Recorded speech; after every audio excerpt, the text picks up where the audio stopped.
and others who have done so privately, many by emailing their MP.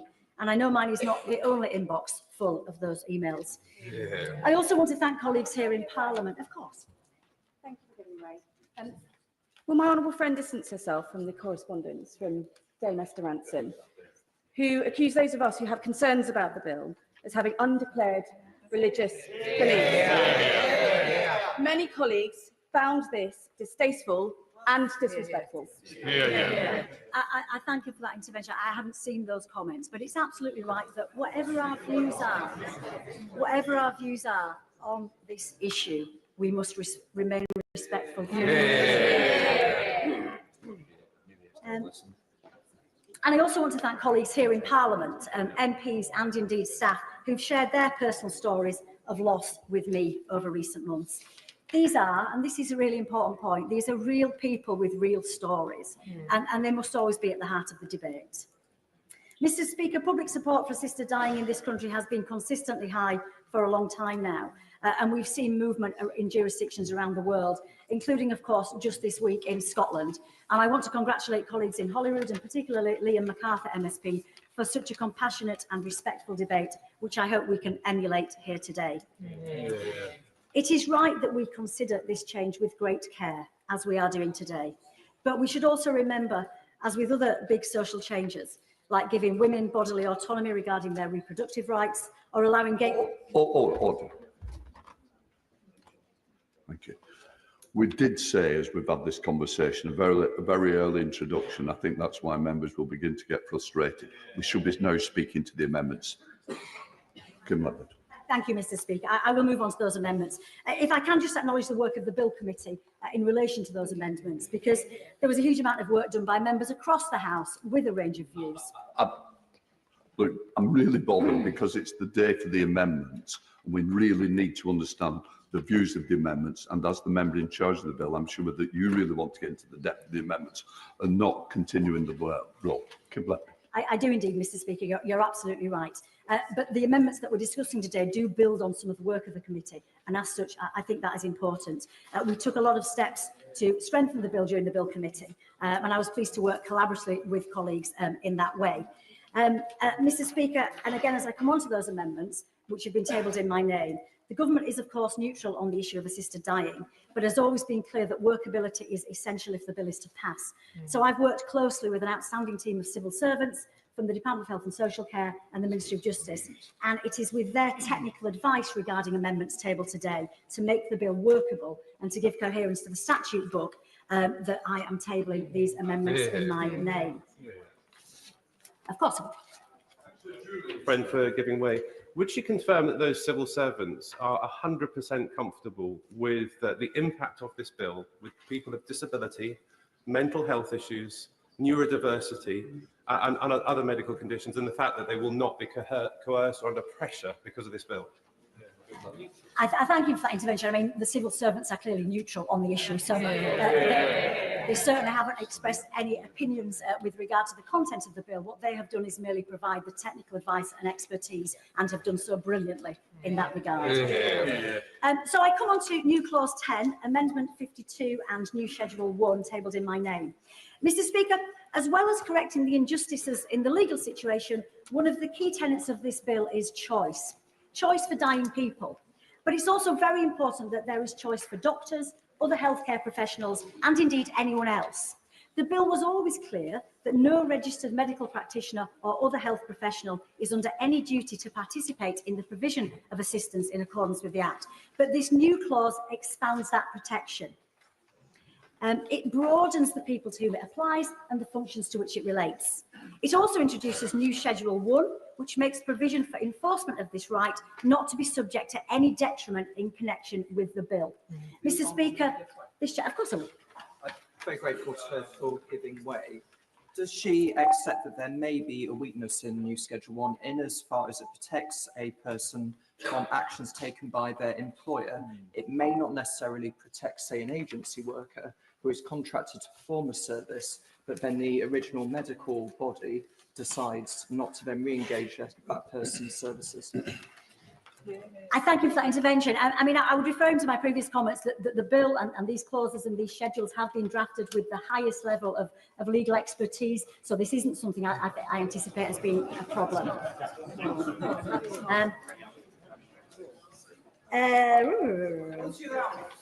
Of course. The bill does allow applicants to shop around for doctors. Yes. And it strikes me that there is a danger that some doctors will specialise in the provision of that service, who might have an ideological view of this bill, giving it rather greater scope than she intends. I reject the assertion that patients will shop around. Bearing in mind we're talking about dying people. They're not in a position to start shopping around for services. But I also agree that the bill is particularly strict in that regard. There are very strict protocols to be followed that doctors have to follow. I'm just going to make some progress, if I may. Yeah, so this isn't just about patient choice, it's also about choice for professional people as well. And again, we know there are a range of views on assisted dying across a range of professions. And I've always been clear that no one who is uncomfortable taking part should have to, and nor should there be any detriment to anyone, whatever choice they choose to make in whatever role they have. New clause 10, I will give Well, thank you very much to my honourable friend for giving way. It's welcome that this new clause seeks to protect more individuals, but can she say why she's still not chosen to make provision for hospices and care homes to opt out without having their funding threatened? I thank the honourable for giving way. There is absolutely nothing in the bill which has got any suggestion that any funding would be impacted by whatever decisions organisations make around assisted dying. And I'll make some progress, Mr. Speaker. New clause 10 subsection 1 states very clearly that no person is under any duty to participate in the provision of assistance in accordance with this act. And this is something I feel strongly on a personal level. If people don't want to be involved, they shouldn't have to be involved, and those that do should. Subsection 5 covers pharmacists and pharmacy technicians, and new Schedule 1 provides comprehensive employment protections. So I hope that whatever colleagues' views are on assisted dying, they will see the value of these changes and support them. Yes. I'm very grateful to her for giving way. I thank her for these amendments, because a number of people have written to me concerned about the very issue that she is raising. Does she agree with me that there are many people who will just be opposed to assisted dying in all its forms, and I entirely respect that. But if that is really their objection, they should be honest about that and not pretend that it's only particular amendments they need. And really, they should make the argument that they really want to make. I thank him for that intervention, and I agree. We must be respectful, but we must also be honest with each other. Mr. Speaker, in relation to Amendment A to new clause 10 from the member for Reigate, who I would like to thank for her work on the Bill Committee. I understand the thinking behind this amendment, but I worry that there are unintended consequences in terms of patient care and protection. And I've been advised that that is the case, which I think the Minister will speak to. I think there is consensus across the House that in the interest of patient safety, it's vital that there is clear and open communication and sharing of information between healthcare professionals and within the assisted dying process. If an employer can stop their whole workforce from participating in any sort of assisted dying services, it could prevent the sharing of information or the recording of information in a patient's records. And this could be in relation to safeguarding and could put patients at risk as a result of the employer's decision. Terminally ill patients may be receiving different treatment at different places from different healthcare professionals. And if they were not able to transfer information or records, it would potentially be harmful. And there are workability issues with the amendment. It's not clear how it would work with regard to the requirement of professionals in subsection 7 of new clause 10 in terms of providing information to an assessing doctor about a patient, someone who they may have previously treated, or in relation to information about a specific condition they may specialise in. This information would need to be provided in the interest of patient care. An employee will always be bound by their contract of employment, of course, but flexibility is needed as many health and care professionals work for multiple employers. It's not uncommon for clinical staff to have more than one employer. For example, a doctor may be employed by the NHS, but also work for a hospice. So it's not a straightforward scenario. And just as it would be wrong for anyone to be compelled to be involved in the process, it would be wrong for anyone to be prevented from doing so, particularly if there was an impact on patient safety. So because of these unintended, I will give way. I thank her for giving way. Before the second reading, I held a public meeting where I heard a range of views from my constituents, and one thing that kept coming up was the need to protect medical professionals from being compelled to take part in assisted dying. I'm really pleased to see that being addressed in the new clause 10. But does she not agree, just as she said, that having the choice to take part must go both ways for medical professionals? I thank him for the intervention, and he's absolutely right. And we keep coming back to that word choice. It is choice for patients, it's choice for terminally ill people, but it is choice for medical professionals and others as well. So because of these unintended consequences, I can't support the amendment, but I am confident that new clause 10 and new schedule 1 provide robust protections for employees, whatever their choices are, about participating in the provision of assisted dying services. I will. Thank the honourable lady for giving way. Would she mind elaborating a little bit more on the detail around the transferring of medical records? Because it's my understanding that you can request your own medical records as a patient. I thank you for that intervention. I think the patient could request information, but so could doctors and other healthcare professionals. And it would be wrong if they were not allowed to share that information if it was requested, even if their employer was saying that they didn't want them to do it. And I turn to new clause 11 and consequential amendments 64 and 65. These amendments ensure the bill is workable by making provision about the replacement of the coordinating doctor or the independent doctor where the doctor is unable or unwilling to continue to carry out their functions within the bill. The doctor may be ill or on holiday, retire, or have a change of personal circumstances. Flexibility is important. Of course I will. What concerns me, thank you, Mr. Speaker. What concerns me about new clause 11 is that essentially people can shop around if one doctor is unwilling. She's given a list of just there of reasons why the doctor might be unwilling, but surely one of the reasons the doctor might be unwilling is they have a fundamental change in the circumstance of that person and don't want to do it. Nothing about that is then recorded. Is that not a real weakness in this bill, this new clause, that actually we don't have that passing on of evidence from one doctor to another? I thank you for that intervention. This isn't about eligibility, it is about the doctor's change of circumstances rather than the patient's. So if the doctor decides the person isn't eligible, then they would reject the application. So it wouldn't be a question of that. And they would record that in the patient's records, of course. So it would be there, it would be transparent. I'm going to make some progress, if I may. So, Mr. Speaker, this is essential about providing flexibility for doctors, but also ensuring continuity of care for patients. And I hope colleagues can support these amendments. Mr. Speaker, coming to new clause 12, this new clause ensures enough reporting of instances. I'm just going to make a little bit more progress, if I may, because there's a lot of people who want to speak. This new clause 12 ensures thorough reporting of instances where the coordinating doctor concludes that the patient does not meet the strict eligibility criteria as set out in the bill. It's very important that this data is recorded, but at present there's no requirement for the coordinating doctor to produce a report when they are not satisfied of all matters as set out in clause 23 subsection 5, meaning they do not provide the person with the approved substance. This lack of a reporting obligation does not align with the rest of the bill, hence this amendment, which I'm sure colleagues will feel it's very important to support. The report must also set out... I will give way. Thank you very much for giving way to my honourable friend. Whilst it's important that a doctor's reasons for refusing to provide assistance are noted down, there's nothing currently in the bill that would ensure that if the person made another request in the future, the next coordinating doctor will be made aware of that doctor's report. Can she say anything to reassure those of us with concerns that people who are suffering from mental ill health, including depression, may seek assistance repeatedly until they find a doctor who will assess them as eligible?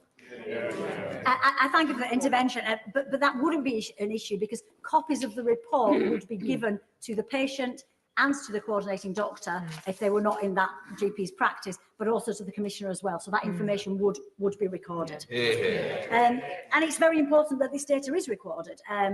The report must set out the reasons. I'm going to make some progress, if I may. I'm trying to be very open to interventions, but I do need to crack on. The report must set out why the coordinating doctor is not satisfied, and it must contain an explanation of why the patient cannot proceed with the assisted dying process. The coordinating doctor, as I've just said, must give a copy of the report to the person.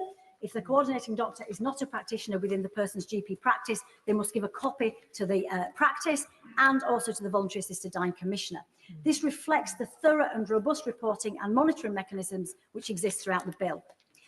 Mr. Speaker, I now come to the other amendments tabled in my name, and I'm going to try and keep my comments succinct, as I know there are many colleagues here today who wish to speak. Amendment 56 ensures that the coordinating doctor gives the Commissioner a copy of the patient's first declaration.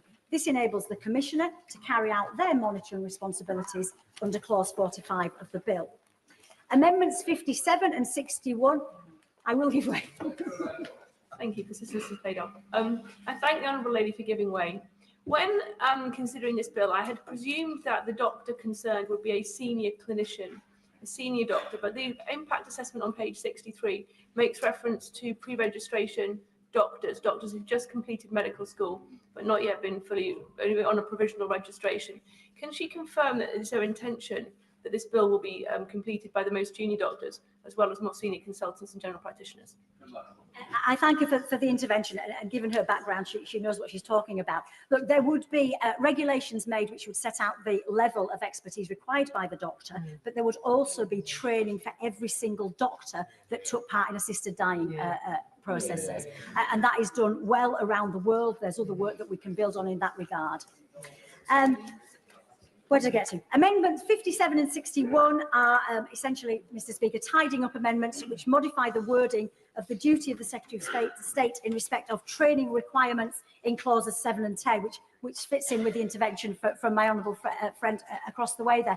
Training is of paramount importance within the assisted dying process, and there will be a period of years where anybody who opts in to be part of this process will have thorough and robust training.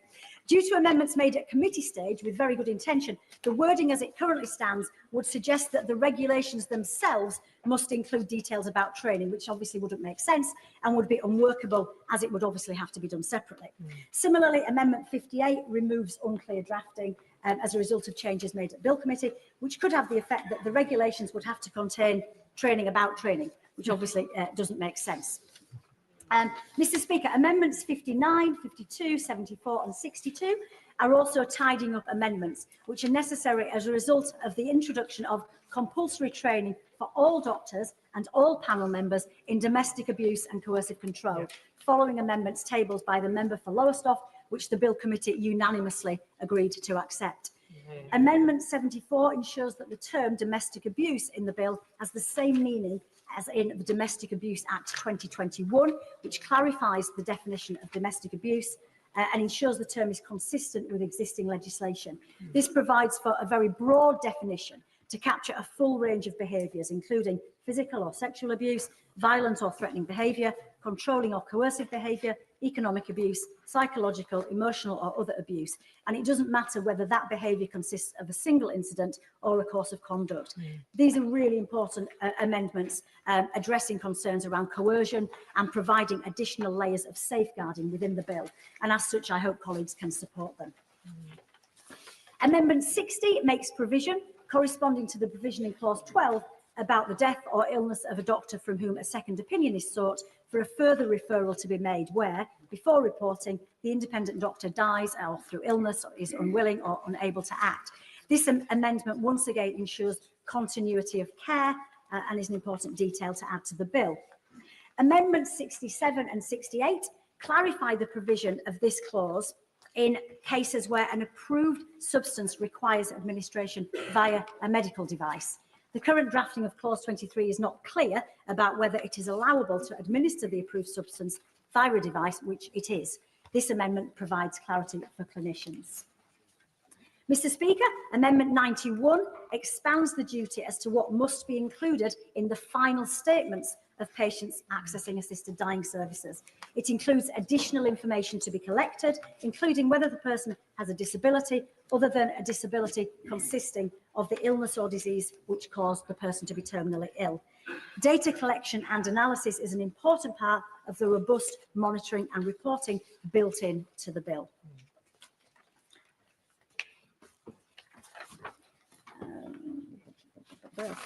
Mr. Speaker, Amendments 78 and 79 relate to the decisions of the multidisciplinary voluntary assisted dying panels as set out in Schedule 2 of the bill, an important change made at Bill Committee. Each panel comprises of a legal expert, social worker and psychiatrist. Amendment 78 ensures that all, of course I will. Thank you, Mr. Speaker. The Royal College of Psychiatrists have stated that they do not feel at the moment in time there are sufficient psychiatrists who would be able to deliver that position on such a panel. What response does the member have to that? I thank the honourable member for giving way, and the Royal College of Psychiatrists have a neutral position on the issue of assisted dying. If we refer to the impact, yes, they do. If we refer to, I'll just finish this point. If we refer to the impact assessment, the numbers of people who access assisted dying in the first few years will be very small. I think there are around 4,500 psychiatrists in the country. But there's also a period of time, again, to do the training that's required for those psychiatrists who will be taking part in the process of a number of years. So I wouldn't anticipate any problems there. Mr. Speaker, I'm going to just keep going if I may, because I think I've been fairly fair. Amendment 78, which I was just about to speak to, ensures that all three members of the panel must agree before a certificate of eligibility is issued, so abstentions cannot result in approval. This amendment came about as a result of discussions at Bill Committee, and it's really important to clarify that when the panel of experts are doing their work, their decision must be unanimous in order for a certificate of eligibility to be granted and for the patient to proceed.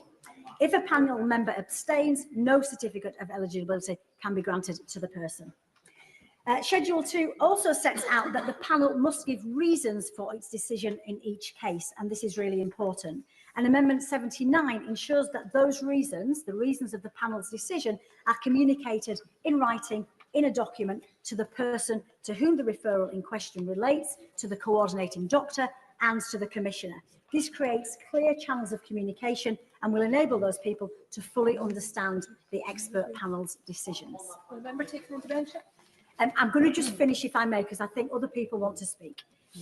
I now turn to Amendment 14 in this group, tabled by the member for Bradford West, another outstanding member of the Bill Committee. And this amendment states that a person who would not otherwise meet the requirements of subsection 1 solely as a result of voluntarily stopping eating or drinking. Mr. Speaker, I suspect this amendment has been put forward following lengthy discussions at Bill Committee regarding whether people with anorexia would be eligible for an assisted death under this bill. In my previous career before becoming an MP, I worked with a number of people with eating disorders, and I'm very aware of the hugely sensitive and complex issues surrounding disordered eating, and particularly anorexia.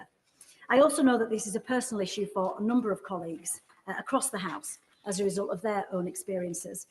Eating disorders cause huge distress for individuals and their families and loved ones, but with care and with the right treatment, it is possible for people to recover and to go back to leading a full and fulfilling life. It's with that experience, of course I will. I'm very grateful to the Honourable Lady for giving way on that point. Now, she's absolutely right on eating disorders, but my understanding of the proposed amendment is for those who effectively starve themselves into a position of becoming terminally ill without having an eating disorder. That was the thrust of the amendment. Does the Honourable Lady see that, and how does she intend to respond to it?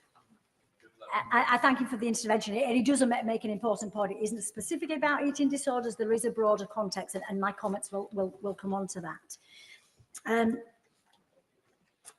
It's with that experience in mind, my own personal experience, and having spoken to many colleagues on this issue, that I said in committee, and I say it again now, that under the bill as it now stands, having anorexia would not qualify a person to be eligible for an assisted death. The bill is clear that a person cannot be considered terminally ill only on the basis of a mental disorder. And clause 2 makes clear that a person must have an inevitably progressive illness or disease which cannot be reversed by treatment. Anorexia is a serious mental health condition which is not inevitably progressive and can thankfully be reversed by treatment.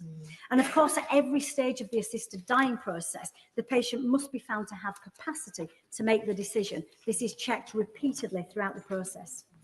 Not only would someone with severe anorexia be highly unlikely to be assessed to have capacity to make a decision about assisted dying, the other tragic reality is that if a patient was so ill as a result of not eating and drinking for whatever reason, they would die before the process of assisted dying would be able to take place, as it could take up to I'll just finish the point if I may, as it could take up to 2 months to complete all the stages of the assisted dying process as set out in the bill. And the latest clinical guidance states that the general range of survival once voluntary stopping of eating and drinking has begun is between 7 and 21 days. Stopping eating and drinking also leads to a range of symptoms which would make meaningful conversations as required by the bill impossible. However, Mr. Speaker, having said this, I know that some people have expressed concerns that the severe physical consequences of a decision to stop eating or drinking could still enable someone to claim eligibility for assisted dying when otherwise they would not be able to do so. And I believe that is the motivation behind this amendment. I'll take one final. Right, very kind, thank you. Obviously, the woman's outlining the case for those who have problems with their eating and they're on diets, and then they become almost to the point where they're unable to make decisions. The Honourable Lady's outlining what's going to happen here. What would the Honourable Lady say in relation to Belgium, where they have legalised the assisted dying for those who have problems with their eating disorders, and same in Canada? So the progression goes away from where the Honourable Lady has said and goes away beyond that, because the world has proved that in other countries. Yeah, and I thank the honourable member for his intervention. The eligibility criteria within this bill are very different to the jurisdictions which he'd mentioned, and people with mental health conditions are not eligible for assisted dying under the provisions of this bill. The member take an intervention? I'm just going to finish this point, if I may, because it is actually a very important point.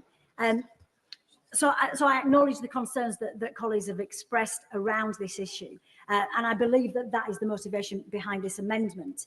And as I've set out, I think that risk is negligible. And having taken advice, there is some concern that clinicians might have difficulty in assessing with certainty that the decision to stop eating and drinking was the only reason for a person's terminal prognosis. As such, it might be that some further drafting changes may be required in the other place if this amendment is to pass. But with that in mind, and to ensure that no matter how small the reality is, of there being any sort of loophole, I am happy to support this amendment today. Mr. Speaker, I'm conscious, I'm going to leave it for now if I may. Mr. Speaker, I'm very conscious that there are many colleagues who wish to speak in this important debate, and I'm keen to hear their contributions, so I will conclude my remarks there. I thank colleagues for listening, and I hope they're able to support the amendments in my name today, in the interest of strengthening the workability of the bill and providing greater flexibility and safeguards for patients and professionals. Thank you. No obligation to provide assistance, etc. The question is that new clause 10 be read a second time. Rebecca Paul. Thank you, Mr. Speaker. It is a privilege to speak in this place on such an important bill, after having been part of the committee that scrutinised it line by line and on some occasions word by word for several months earlier this year. It is a pleasure to see so many of my colleagues from Committee Room 10 in here today, a reunion of sorts, and I'm here, as always, with the intention of improving the bill so that if it does indeed pass, vulnerable people are as protected as they can possibly be from unintended consequences. It's important to remember that during this stage and third reading, we are not voting on whether we agree or not with the principle of assisting someone to end their own life. Our role is to vote on the law in front of us, whether the words on the page are clear and do what is intended, whether the statutory process is safe, and whether ultimately the provision of assisted dying benefits our communities. I am one of those people who is not against assisted dying in principle, but I am against this bill. and I'm happy to put on the record now that I have no personal religious beliefs. I'm against it for this simple reason. It will harm far more people than it will help. And those people that will be harmed are the most vulnerable in our communities. And I'm not willing to accept this collateral damage. So today is important as we have the opportunity to improve the safeguards in the bill so that some of these groups are better protected. And I urge members to take that opportunity to the full. It requires very little skill to draft law that works for 90% of cases, but there is much skill in ensuring that the other 10% is catered for as well. I urge everyone to set their standards to the highest today and think about how we can ensure those unordinary and unexpected cases are adequately protected too. It really is life and death, so please don't accept anything that isn't good enough. I will, of course, give way. I thank my honourable friend for giving way. Would she agree with me that one of the greatest risks in this bill is around coercion? And it's not just coercion from family members or friends, but societal coercion and circumstances. And the current state of palliative care in our country is one of the worst in the developed world. And without adequate palliative care, patients might feel pressure to go down the assisted dying route instead of seeking adequate care. I thank the honourable gentleman for that intervention, and I wholeheartedly agree. Mr. Speaker, there is much to discuss today and little time, so I will start at the beginning of the bill at the point where criteria for eligibility for an assisted death is set. It is here where important safeguards are needed to ensure those who should never be eligible are excluded. We should not make the mistake of assuming that a doctor will always make the right decision or that they are infallible. It is incumbent upon us to put in place law that makes it harder for them to get it wrong, that makes it harder for someone vulnerable to fall between the cracks. I will, of course, give way.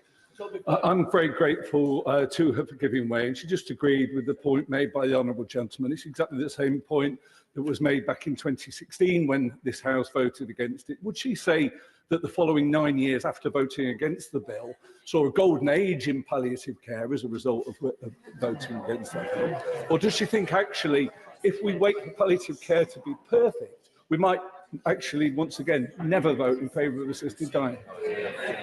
I thank the honourable gentleman for that intervention, and the evidence is clear that palliative care does not get better when you introduce assisted dying. We saw that in the Bill Committee, and we absolutely should be looking to address palliative care because that will benefit more people. And I will come to that in my speech, so I won't discuss any further, so I don't want to get ahead of myself. And there are many helpful amendments in this vein, namely new clause 16, new clause 9, amendment 80, amendment 14, amendment 38, amendment 81, amendment 24, amendment 30, and amendment 31. In simple terms, these amendments seek to tighten and refine the eligibility criteria for an assisted death by setting out when an assisted death should be allowed and for what reasons, and ensuring that those who are vulnerable are protected from something that may not be in their best interest. Interestingly, at the time of second reading, the argument being put forward for an assisted death was to spare those who were dying from unbearable pain. This is an argument that everyone understands and has full sympathy with. No one in this place wants people to endure pain as they come to the end of their life. I certainly wouldn't want that for my loved ones or indeed for myself when my time comes. But then the arguments put forward changed. There was less emphasis on pain and more on choice and autonomy. The word autonomy came up again and again in the Bill Committee. And autonomy is important, of course, but up to a point. We have moved from a proposal to provide a humane end to someone's pain when it can't be relieved in the last months of their life, to providing an assisted death service to those who choose it for any reason, even if the pain can be alleviated by palliative care. But this approach comes with a cost to others, family, clinicians, and broader society. This really is momentous. There is no going back from such a massive shift. A move to autonomy, trumping everything else, changes everything. And that is why I have tabled amendments. I will give way to my extremely grateful for her giving way, and that is why her new clause 16 is so important. Because in other jurisdictions who have passed laws like this, up to a third of people, 1/3, report that they've taken this step because they feel they're a burden on others. That's the truth of it. It's not always about pain, and that's the kind of autonomy which leads to disaster. I thank my honourable friend for making that point, and he is, of course, absolutely right. And that is why I have tabled Amendment 80, to bring this bill back to its original origins and intentions. My amendment requires that in order to be eligible for an assisted death, the pain and discomfort experienced or expected from the terminal illness cannot be reasonably relieved to the person's satisfaction through palliative care. This amendment seeks to limit assisted death to the very small group of people that may benefit from it, not the larger group that actually just needs adequate palliative care to give them the comfortable, dignified death they deserve. Of course, give way. Thank you very much for giving way. The amendment that the member speaks to is put down speaks to severe pain and discomfort. And there's a reason why the medical profession haven't gone for that. How do you propose that we assess severe pain and discomfort as opposed to medium pain? How is a fungating wound part of severe pain or discomfort? I thank the honourable gentleman for that intervention. I think really the key point here is that we need to be improving palliative care. That's really what we need to be doing here. That we spend so much time and effort on introducing and focusing on this rather than doing the thing that would actually help more people in this country. And my amendment, in combination with my honourable friend for Runnymede and Weybridge's amendments 30 and 31, would drive significant improvements to palliative and end-of-life care, getting us closer to consistent and universally available care for all. I will, of course, I thank the honourable lady for giving way. And just to speak in support of her amendment, because it is, as the Royal College of Psychiatry pointed out, that pain from unresolved physical symptoms can actually make a person want to die. That fear of physical pain or death, often depression is missed, and it's also associated with wish to die. So will the honourable lady agree with me that it's absolutely vital that people are supported to be as free from pain and by having access to good palliative and end-of-life care, and that this provision is only available to those for whom it cannot help? Yep. I thank the honourable lady for that point, and I do completely concur with the point she's making. The current, I will of course give way. Can I commend the honourable lady for bringing this forward? She's absolutely right to do this. The rejection of amendments to protect the palliative care and hospices to facilitate assisted suicide services on the premises for ethical or practical reasons. That bill leaves hospices with little choice but to comply. It also puts them in a very, very difficult position when it comes to funding. And also then it means that the hospice have to provide a staff member to do this work. The issue for and the problems that it creates for palliative care and for hospices cannot be ignored. And this bill goes against that right in its totality. I thank the honourable gentleman for that point, and I agree, and I will be coming on to that in more detail in the second half of my speech. I will, of course, give way. I thank my honourable friend for giving way. And with regard to these amendments, we are so blessed to have our precious NHS. And at vital stages, quite rightly, the NHS delivers care in obstetrics, gynecology, neonatology, and paediatrics. But at the end of life, around 70% of care is delivered outside of the NHS, largely by charities. And that figure, Mr. Speaker, is even higher for children's palliative and hospice care. So the state pays for how we enter this life, but not for how we depart. There is something deeply wrong about that for our society. So does my honourable friend agree that surely we must address that issue first and address the delivery of universal palliative and hospice care before we go anywhere near this assisted dying bill? I thank my honourable friend for that very good point, and I agree. In the interest of time, I'm now going to progress. The current situation we have now, where fully funded palliative and end-of-life care is not available in certain postcodes, means those unfortunate patients do not have a real choice. We know that 25% of the people who die in this country do not have the palliative care they need. That is more than 100,000 people a year. And if this bill goes through, they will now be offered a fully funded assisted death as the only reliable way to end their pain. That is no choice. But I urge members who want to see improvements in palliative and end-of-life care to vote in support of my Amendment 80 and Spencer 30 and 31 if they are pushed to a vote.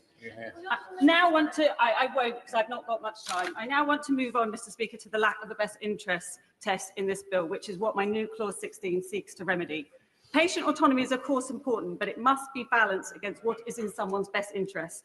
So in certain situations when it's in the best interest of a patient, treatment can be given against a patient's will. For example, force feeding a young girl with anorexia.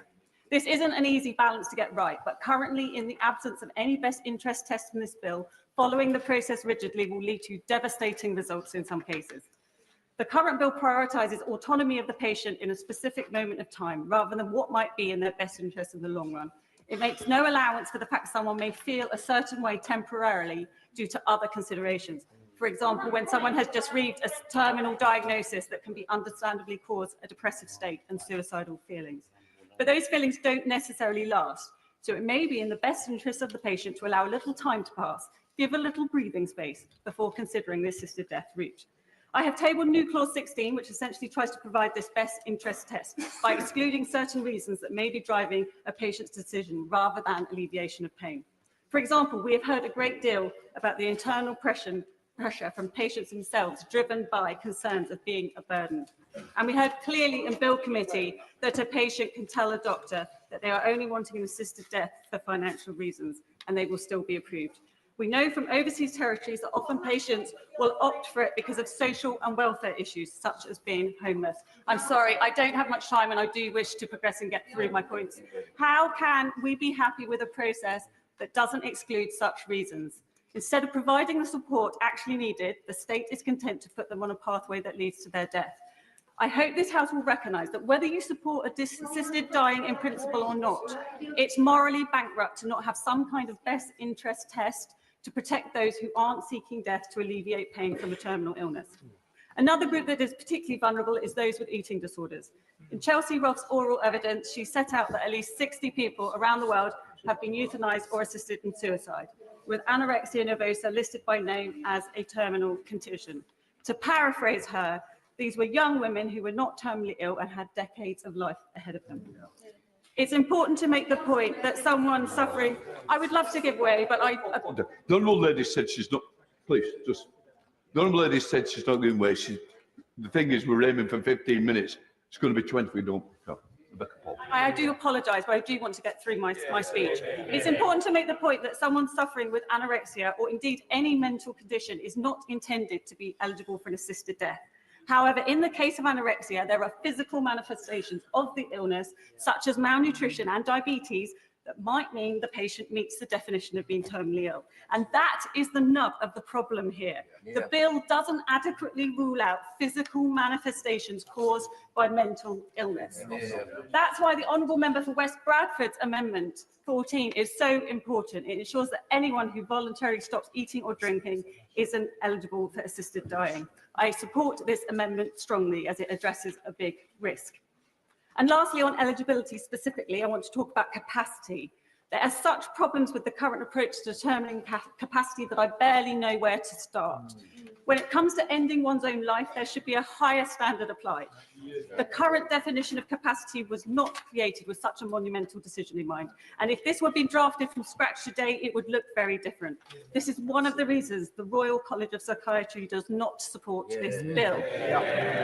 Under this bill, a person is assumed to have capacity in the first instance. A clinician only needs to be over 50% sure that a person has capacity. If that person is making unwise decisions, that is not taken into account. And a person can be helped to make a decision, for example, when a patient has learning disabilities. So I ask you all today, are you happy with that?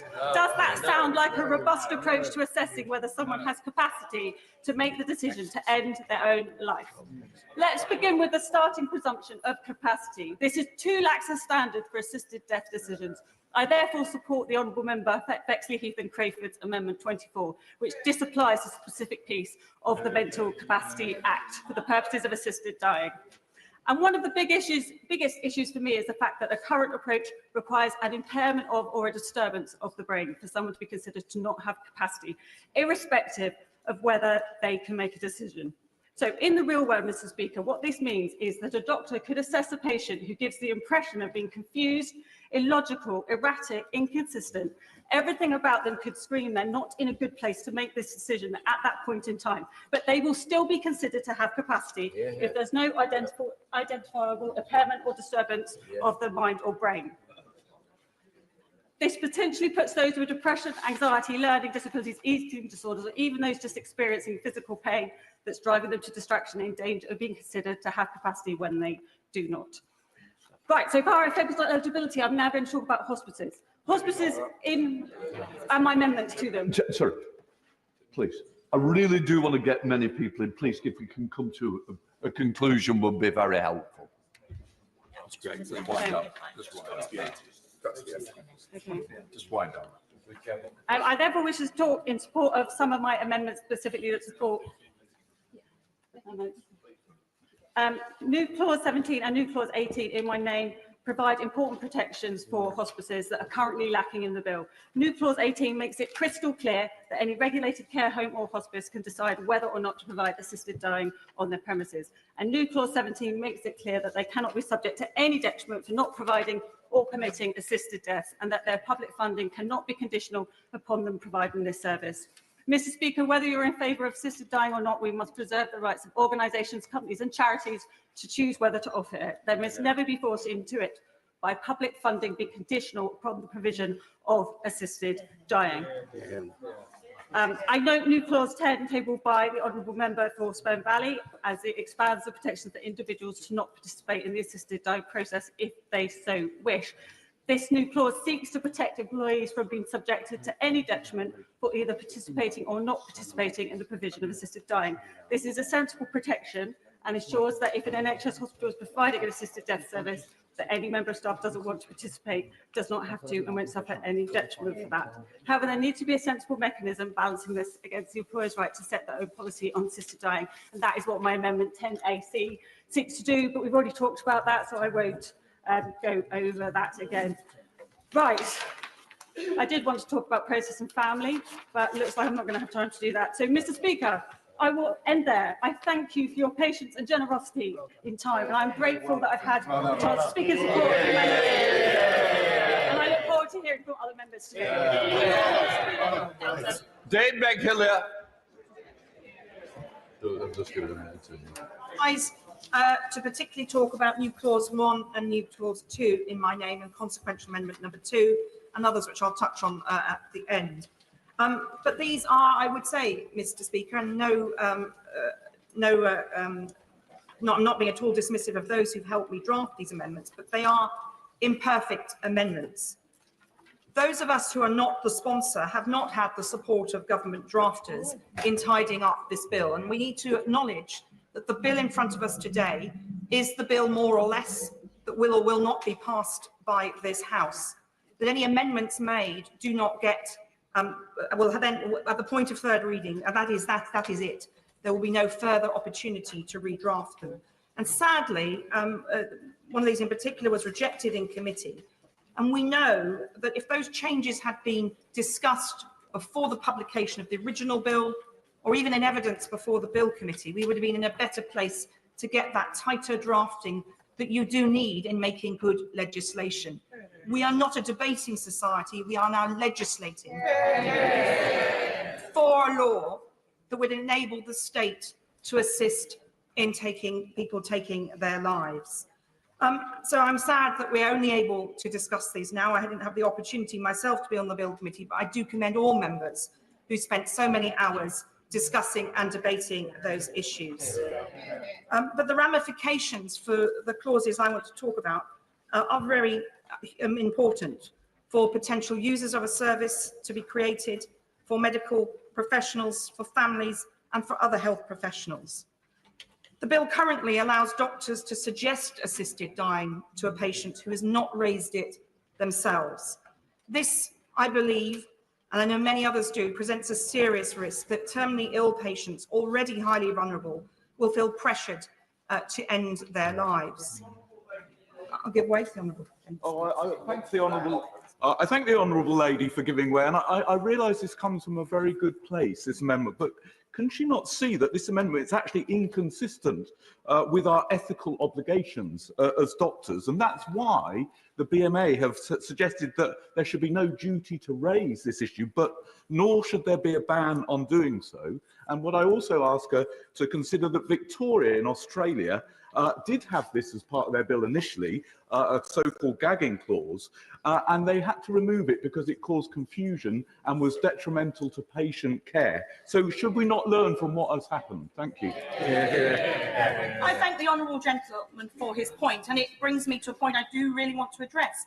As I said right in my opening remarks, these are imperfect amendments. I have had, and I'll get into some of the conversations I've had with a number of people about this, but I'm one person. I have not been able to consult as a government or a sponsor could consult with the BMA, and I'm aware of their concerns.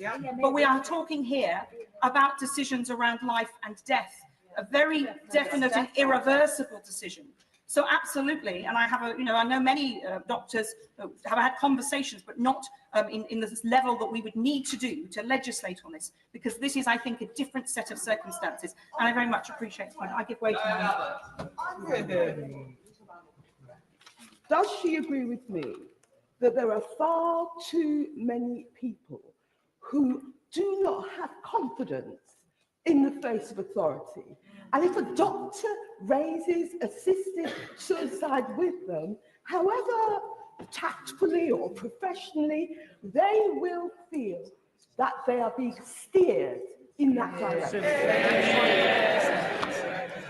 I thank my right honourable friend for that, and her many years of experience as a constituency MP in the same borough as me. We know many of those vulnerable people. And Dr. Rachel Clark, a hospital palliative care doctor, said if, for instance, you say to a vulnerable patient who's just been told they have a diagnosis of terminal cancer, have you thought about assisted dying? I would suggest that I, being Dr. Rachel Clark, that stating it broadly like that is a form of pressure, and that you are potentially unintentionally coercing that patient. So we are in a very difficult space, as my honourable friend highlighted, as with his background as a practicing GP. We recognise that, and as I said, Mr. Speaker, this is an imperfect process to deal with that challenge, but it is a very different set of circumstances compared with other improvised advice that the doctor gives. Talking of doctors, I give way to the honourable. I thank the right honourable lady for giving way, and I rise to support her new clause 1, because I'm very aware as a doctor myself of the trust that the public place in doctors and the seriousness with which they take what we say. And if a doctor tells somebody that they think or gives them information about assisted dying, it's quite reasonable for that person will think either the doctor is suggesting that they should take part in this process, or even they're hinting that their death is going to be a dreadful one and trying to be kind to them. And if doctors are able to say that this is a good process, more people will take it up than would otherwise have wanted to. I thank the honourable lady. I need to get into some of my arguments. I have 2 clauses in particular to talk about, so I'm not going to take any more interventions for the time being. But I do believe this presents a really serious risk that terminally ill patients, already vulnerable, and already, we know of examples, it's not the debate to make those points about examples of patients who have felt very suicidal, very low at the point of diagnosis. At that point, they're very vulnerable, but often with good care and good pain relief can move away from that decision, but they could feel pressured into ending their lives sooner than they wish to, rather than be, and also the burden issues around family. And I need to make some progress. And I also want to talk about the issue of how the teenage brain works. This bill would apply to a child, to a young person at the age of 18, and a month or so after they reach that date of that birth date, after they reach that birth date, that date, they could undertake an assisted death. And I want to talk a bit. I've had some very good conversations, and I'm going to highlight some of the people who've generously given of their time in enabling me to talk about some of these important issues that I am very worried have not been discussed at any point in the bill, except for that moment in Bill Committee where there was a short and important discussion, but nevertheless short. And I just wonder, if I can finish my point particularly about the issue at the age of doctors before I move on to the issue around 18-year-olds. Dr. Alexandra Mullock, who's a senior lecturer in medical law and co-director of the Centre for Social Ethics and Policy at the University of Manchester, said in written evidence to the Bill Committee, so it was provided to the Bill Committee, The freedom for a registered medical practitioner to raise or discuss the option of seeking to die in clause 4.2 is ethically problematic.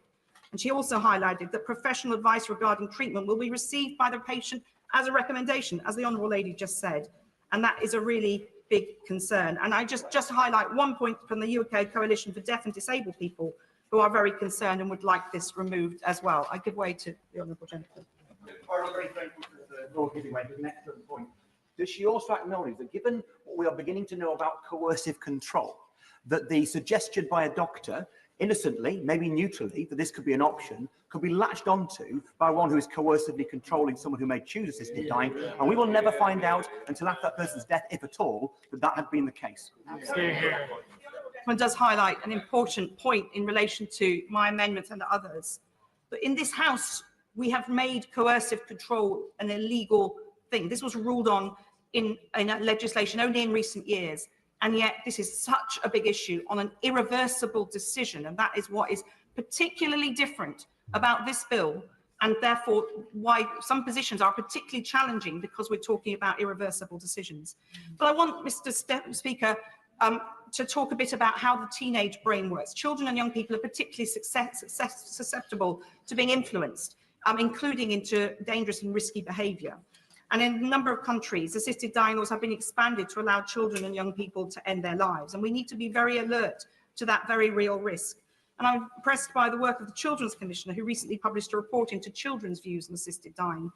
And it was very heart-wrenching to read. Those with illnesses and disabilities were particularly concerned about what this bill means for them. These children haven't really had a voice in this debate so far. And there is talk about whether this may apply to children with life-limiting or severe progressive diseases. I'll give way to the I thank the Honourable Lady for giving way, and indeed I also have great concerns about our young people. I was at an event in my constituency of Lagan Valley the other night, and it said that almost all of our young people across the UK are having their mental health impacted by social media. If we throw this into the mix, this has the potential to do untold damage. And I applaud everybody who has put the time for this today. I do have to say I do not support this, but I do applaud everybody, regardless of their view, in trying to make this better, but I have seriously grave concerns about the ramifications of this. I thank the Honourable Lady for her comment. I'm going to touch, if I have time, on some of those social media impacts. But I do want to lay on the record my thanks to just some of the professionals who gave of their time to speak to me in preparation for this amendment. Sophie Scott is the Professor of Cognitive Neuroscience. If I could just, not the moment now, please. No. Sophie Scott is the Professor of Cognitive Neuroscience at the University College London. Sally Baxendale, the Professor of Clinical Neuropsychology at UCL. Sarah Jane Blackmore, Professor of Psychology and Cognitive Neuroscience at the University of Cambridge. Dr. Richard Hayne, Consultant and Clinical Lead, All Wales Managed Clinical Network in Paediatric Palliative Medicine at Cardiff and the Vale University Health Board. And Dr. Anna Karina Anderson, Consultant in Paediatric Palliative Medicine and Medical Director for Shooting Star Children's Hospice. I've had some very interesting conversations, and I'm only very sad, Madam Deputy Speaker, that this hasn't been a bigger debate as part of this, because the process hasn't allowed for that. And in the time I've got, I'm afraid, I apologise to them in advance that I will not be able to do justice to the very many and careful and thoughtful points that they raised. But I think it's important for the House to have an understanding of, I've said no, I need to get onto this. In the time I've got to explain and give due credit to the people who've assisted me in raising these issues. Adolescent brains develop differently. From the age of puberty, there's a very rapid change in how young people make decisions. And as adults, we have experience to imagine what a future might look like. But younger people, up to about the age of 25, often can't plan or predict futures, and because that part of the brain has not developed well. And they're not good at understanding regret. And the comparisons here, are different for adults. Role models and social groups matter a great deal. I'll give way to the Honourable Lady. Thank you very much. I fully appreciate the Honourable Lady giving way and the time constraints, but I wonder if she would acknowledge that for many of us, the concern with, first of all, not telling patients with all the options, and particularly with young people who are now so socially media literate, and the automatic reaction is to go and Google everything. In fact, we all do it. That the danger is, if they are not told all the options, if they are not given the guidance that's available, then they will go to Google and what we will see is yet more of the dangerous suicides attempt that we see at the moment. Well, I think the Honourable Lady made some points that I haven't got time to completely unpick, but I would simply say that to have something positively suggested, if you'll let me complete my argument, is a big issue for young people. And I think the social media aspect is an important one. But role models, and so the social network matters. At that point of puberty, teenagers particularly will look to their social group, which will massively influence their behaviour in a way that their family don't so much. And adolescents are more likely to take risks. Their neurodevelopment underpinnings are different, and the pathways between the rational and the emotional parts of the brain are not fully developed. And in a hot situation where there's a lot of emotion, they take more risk, and particularly because they don't have the ability to think about the counterfactual. And the counterfactual in this case is not being here anymore. It's a very difficult thing for a lot of people to understand, but particularly for young people. Their ability to think flexibly and change their mind is in the front of the brain, and that doesn't always doesn't react to the. Sorry, I'm passionate. I'm trying to speak at such pace, Madam Deputy Speaker. I just need to. I need to make some progress. Teenagers are passionate about their beliefs, and peers can change their mind in a way that often their parents can't. There's not always a logical decision-making path. A doctor would carry weight. And if the child may be thinking about it, and that somebody, that doctor, that professional, could make their decision a legitimate option, and that in response to the Honourable Lady from Edinburgh's point. There are very many issues in palliative care. We talk about Gillick competency. So just to be clear, that under the age of 18, young people can make own decisions about healthcare. Can they make their own decisions? They can make their own decisions about healthcare. And under the age of 16 even, you can have that conversation because of Gillick competency, which is a good principle. But the capacity and mental capacity and the issues around Gillick competency are often not well put in place. As some of the palliative care, I've said no to the Honourable Lady, the law itself is ambiguous about Gillick competency. We've moved on from the point she was trying to raise. Capacity in the Mental Capacity Act and Gillick competency, they triangulate through the person, but also the condition. So it's not just a question it relates to the complexity of the condition, but also to the individual. Peer pressure, therefore, is a very big part of what has an impact on people, but also that view of the professional doctor. On that point, very brief. Sorry. Make some progress, and I need to move on. I just wanted to. I wanted to touch, Madam Deputy Speaker, on this issue about children making a decision at the age of 18. So you can have a conversation with someone about this, and then on your 18th birthday, sign on the dotted line. You would need another conversation at that point. But I think we need to understand that even at the age of 18 and 19, young people's brains are in a different place on this. And we are saying, if we pass this bill, that at the age of 18, 19, 20, you could have an assisted death. We need to understand the ramifications of that for the people who could have that in play. And I wanted to make sure that I'm covering some of the other points that other members have laid. I won't go through all the amendments that play into this, but I do think that strengthening the panel, the safeguards, the other amendments down to do that, which I haven't got time to list, and the coercion and capacity issues, which many members have raised, are very, very important in this regard. But there hasn't been the time to work through how these issues have an impact on younger people.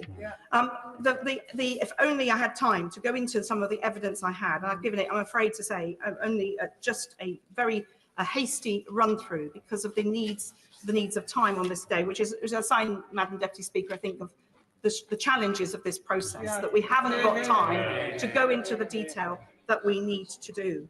But socialisation is important. So social media has a very big impact, and we need to understand that that will have an impact on young people making their decisions. I'm just trying to do the maths on my timing. Madam Deputy Speaker, I fear I have run out of time. I would like to speak for longer, but I'm getting the mood of the House and the mood of the Chair that you do not wish us to do that. I am very concerned about this not being properly discussed And I would just again remind members, if we vote on this bill, these matters have not been fully tested with the professions concerned, as we've heard from the Royal College of Psychiatrists this week, and from many of the others that would need to have to grapple with this in practical terms. And that's what we're doing now, is legislating for the real practice of delivering this. And we have not had time to explore this fully. Can I remind members that we currently have a 15-minute guide for speeches, so please do help each other so as many members can speak as possible. And I call Dr. Neil Shastra. Thank you very much, Madam Deputy Speaker. This House is now faced with a responsibility as profound as it is complex, to ensure that this bill remains clear in its purpose, cautious in its application, and compassionate in its impact. That purpose is simple yet solemn: to grant adults of sound mind with a terminal diagnosis the legal right to seek assistance to end their lives in carefully regulated circumstances, through a legal framework where compassion and control coexist. With that in mind, I rise to speak against a series of new clauses 1, 2, and 9, which, whilst no doubt well-intentioned, threaten to confuse, dilute, or duplicate what is already a well-constructed piece of legislation. And let me begin, Madam Deputy Speaker, with new clauses 1 and 2. New clause 1 seeks to prohibit healthcare professionals from raising the topic of assisted dying unless first broached by the patient. Now, while superficially this may be appealing as a safeguard, it represents a fundamental misunderstanding of the doctor-patient relationship. We trust our clinicians every day to raise subjects of great complexity and moral weight. I will give way. You agree with me then that threads, unfortunately, for some of our constituents up and down the country, they don't trust our clinicians. They have grave concerns about the way that they are treated because they feel that they do not have the level of equality within our NHS, which is sadly the case. And it was explained and shown during COVID. I'm grateful to the honourable member for that intervention. I fear there is some rhetoric that engenders a fear around the medical profession that is misplaced. Those are not my experiences from clinical practice, nor of those of family members. I will give way in a moment, if I may. Those are not my experience in clinical practice or those of my family members who have worked in. We must trust our medical professionals, who are highly trained and capable individuals, to have these difficult and complex conversations that they do every day on issues such as aggressive chemotherapy or the withdrawal of ventilation. I will give way to the honourable member first. Thank you. Like myself, the honourable member sat on the bill committee, and he heard, like I did, that if you have a learning disability, you are 5 times more likely to have a do not resuscitate order placed on you during the pandemic. So did he hear that evidence, and why did he not therefore agree with it? I'm grateful to the honourable gentleman for his intervention. These are complex conversations that take place up and down the country every day. We know they're taking place in St Thomas's at this moment. We are treating our medical professionals as though they don't take their professional obligations seriously. We must recognise the expertise that they bring and the sensitivities in which they have these conversations. I will give way. I wonder if the honourable gentleman has the experience as I do, and as the relatives of many disabled people up and down this country have, of having to fight the medical profession to get the attention, and the worth that your loved one deserves when the medical profession is not listening to you and to what your loved one needs, because that is the experience of many people up and down this country. I'm grateful to the honourable lady for her intervention, and I commend those family members who are really powerful advocates for their children, their parents, their relatives in this engagement with the medical profession. But we are at real danger of treating our clinicians as though they have no care for their patients, as though they don't realise. I will give way. I thank the honourable member for giving me that point. a simple point to make is, I'm sure all of us in this place respect and value our medical professionals. The simple point is, though, that not everyone that goes before a medical profession has the same experience, the same confidence as some of us do in this place. I'm grateful to the honourable gentleman for his intervention, and this is why it is so important that we have the rigorous training and safeguards that are a fundamental part of this bill. I'm going to make some progress, if I may, because the point is, on this issue, you cannot have a fully informed discussion. You cannot weigh up the balances of the decision being made if you don't know the full options available to you. That is a part of informed consent. In respect to new clause 2, I'm going to make a little progress, if I may. In respect of new clause 2, those who have had the privilege of meeting a young person living with a terminal illness will know that they often display a maturity and a depth of understanding far beyond their years. To deny them the opportunity for a considered conversation about their future upon reaching adulthood is not an act of compassion, in my view. It is to abandon them. It is to leave them isolated, navigating a complex and deeply personal journey through the filter of online forums, rather than in dialogue with trusted, qualified professionals. And we owe them better than that, Madam Deputy Speaker. I will give way. The honourable gentleman for giving way. And would he agree with me that my constituent Noah at 16, who was diagnosed with an inoperable brain tumour, and who has said he'd like the right to choose, and I quote, "The thought of being locked in, unable to communicate, is not how I want to spend the last months of my life. To end my life on my terms when the time comes would give me comfort." And so Noah doesn't want to be infantilized. He wants to be treated like the adult he is. So would he not agree with me that this bill will give him that protection? I'm grateful to the honourable lady for her intervention, and it's a very powerful personal story of Noah, who I think reflects the maturity of many young people when dealing with these challenging issues. New clauses 1 and 2, by imposing in effect a statutory gag in this one area, risk infantilising terminally ill patients, creating, in my view, a chilling effect on communication at the very moment when clarity and compassion are most needed. I'm going to make some progress, if I may. If anything, new clauses 1 and 2 may result in harming patients, forcing them to suffer in silence, unaware of lawful options simply because they don't know how to ask. Finally, Madam Deputy Speaker, I want to turn to new clause 9, which in my view presents a number of issues. In the first instance, subsection 1 as drafted permits there to be in effect 2 different standards of proof. That must be legal nonsense. The boundaries of any legal text or hurdle must be clear. A failure to do so creates a great deal of uncertainty. Furthermore, the proposal to shift the standard of proof from the civil to the criminal, requiring panels to operate on a standard of beyond reasonable doubt, is deeply inappropriate. The balance of probabilities is the cornerstone of medical and civil decision-making.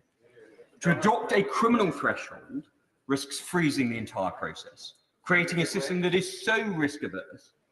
I will give way. When we come to new clause 9, we're talking about the occasion when the final potion is delivered to the patient to kill them. Now, we don't deprive people of their liberty without proving something beyond all reasonable doubt. Why should we deprive someone of their life if we're not going to prove it beyond all reasonable doubt that that is their will? I'm grateful to the honourable and learned gentleman for his intervention. These are individuals who, of course, are making this ultimate choice for themselves. My fear is that this well-intentioned new clause will make the bill so unusable that it will become ineffective. We are not prosecuting a crime here. We are enabling a choice under tightly prescribed circumstances. And whilst I accept, Madam Deputy Speaker, that each of these new clauses in their own way seeks to improve the bill, we must be cautious about layering protections to the point of paralysis. The bill as drafted is not a blank cheque.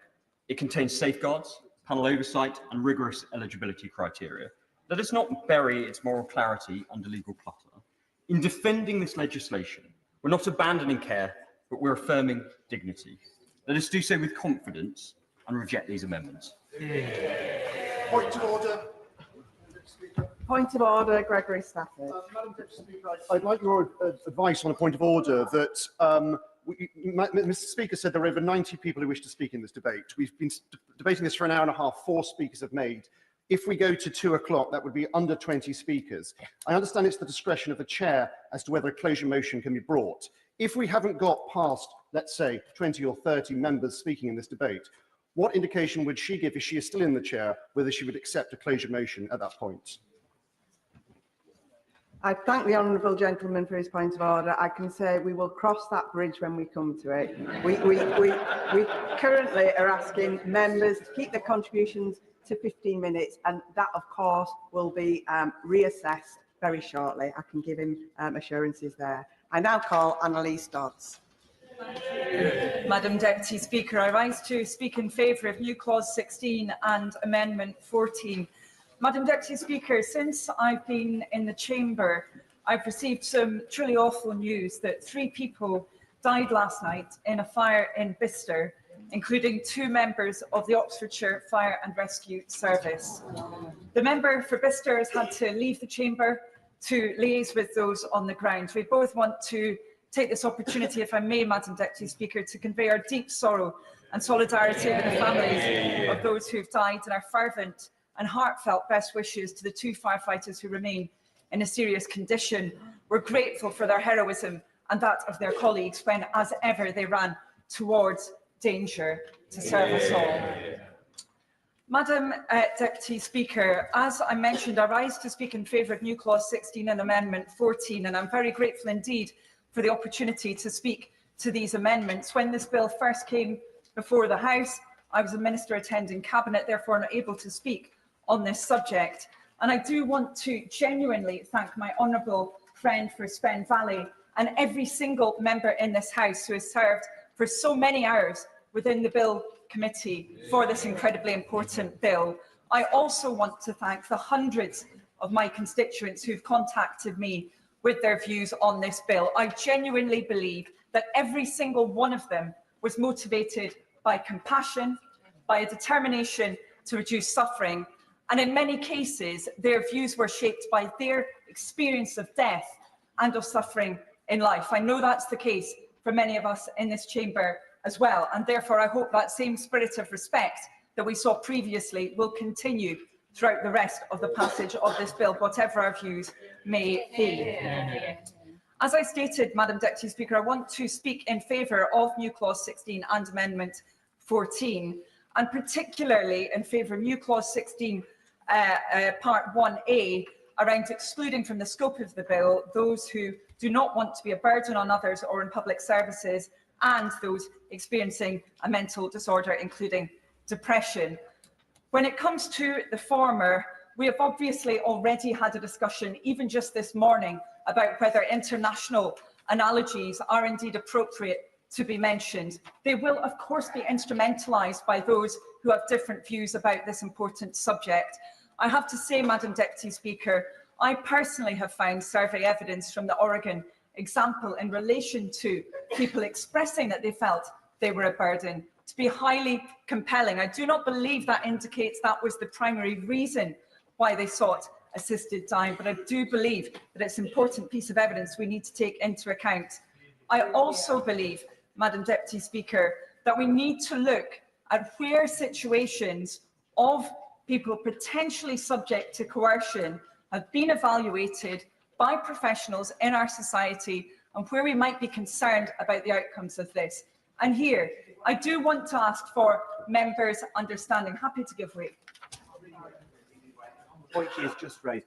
So the Oregon example suggests that 47 people in 2023 who opted for assisted dying as one of their primary motivations was that they felt they were a burden to others. Doesn't that cause great concern for everybody here? And doesn't it undermine the argument that to pass this bill on the grounds of autonomy isn't accurate, because it then affects the autonomy of people who will self-coerce? So I personally believe that it does. Madam Deputy Speaker, I have heard countless times the phrase that I do not want to be a burden. I've heard that time and again. I know members will come to different conclusions about whether that is sufficiently excluded through this bill. I believe it needs to be actually on the face of the bill so that we can ensure that it is not covered by its scope. When it comes to, yes, we'll give way. Very grateful for the Right Honourable Lady giving way. I put forward a proposed amendment to ensure that the that the self-defined responsibility to have a sister dying did not become a rationale. What is her view on the impact of intersectionality on this? We know that a number of people who don't, in practical terms, have full control over their lives. The Right Honourable Lady, the Mother of the House, made the point about people, particularly from ethnic minorities, particularly women from ethnic minorities, who are often pushed around by their families, their wider society, will be particularly at risk from the gentle advice or suggestions from authority figures that they will be overly deferential towards, and in doing so lead them, I think, into a very dangerous position. Thank you, Madam Deputy Speaker. I do agree with the Right Honourable gentleman. I further believe that it is exactly those individuals who would be more likely to be subject to coercion from others. And I'm afraid that the evidence does indicate that. We can see that, sadly, when it comes to the experience of our courts from so-called mercy killings. I appreciate that many members in this chamber would not want that example to be used in the context of this discussion. Of course, we're talking about something very different when it comes to those court cases. Nonetheless, I do believe it's instructive that in those cases we've had highly trained legal professionals who've often described the actions, particularly of former partners, as motivated by compassion. But then, when the circumstances have been investigated in detail, we've seen evidence of substantial amounts of coercion and abuse. I do think it's important we consider that now. Would she give way on that point? Yes, I will. I thank you for giving way. Is she reassured by the fact that within the bill there is a criminal offence created around coercion and pressure, which doesn't exist at the moment? So those victims of domestic abuse, or indeed anybody else, no one is checking for coercion when they take their own lives under desperate circumstances. Thank you, Madam Deputy Speaker. I'm very grateful to my honourable friend for making that point. I believe the bill has been substantially improved through the many amendments that she has set out, and other members. I know these issues were discussed in detail within the bill committee, but I have to be honest that the prospect of a prosecution sadly often has not been sufficient to prevent abuse. I note that in the discussions within the bill committee there was mention made by a number of medical professionals to the fact that they believe they often are having to assess whether coercion has taken place, that they believe that they are confident in that assessment, but there's a huge amount of contestation around whether that confidence is rightly placed or otherwise. I thank the honourable member for giving way.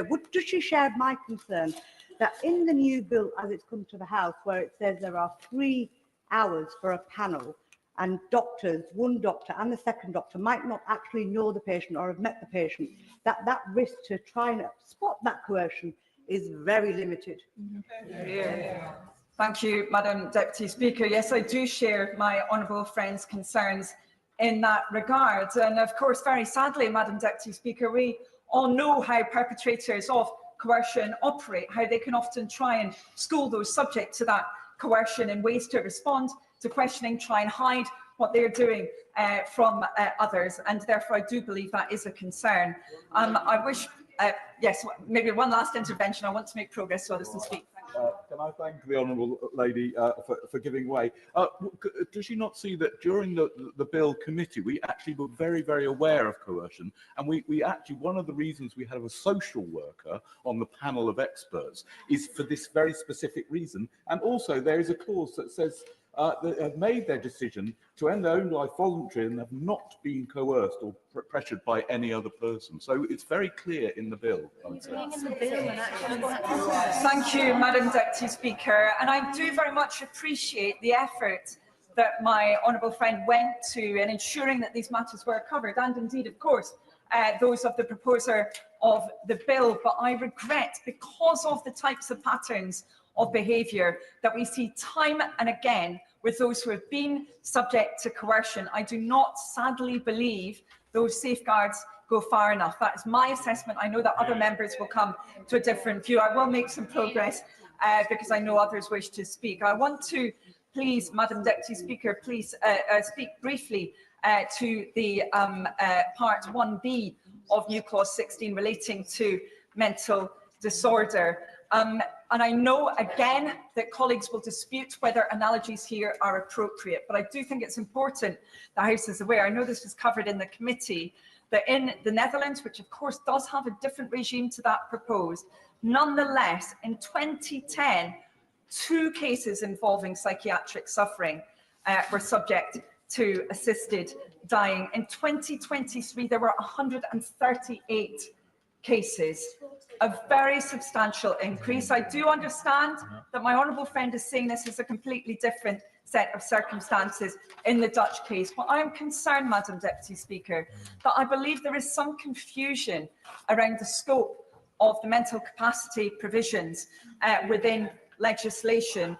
We've just heard, yes, happy to give way on that point. I'm very grateful to the honourable member for giving way.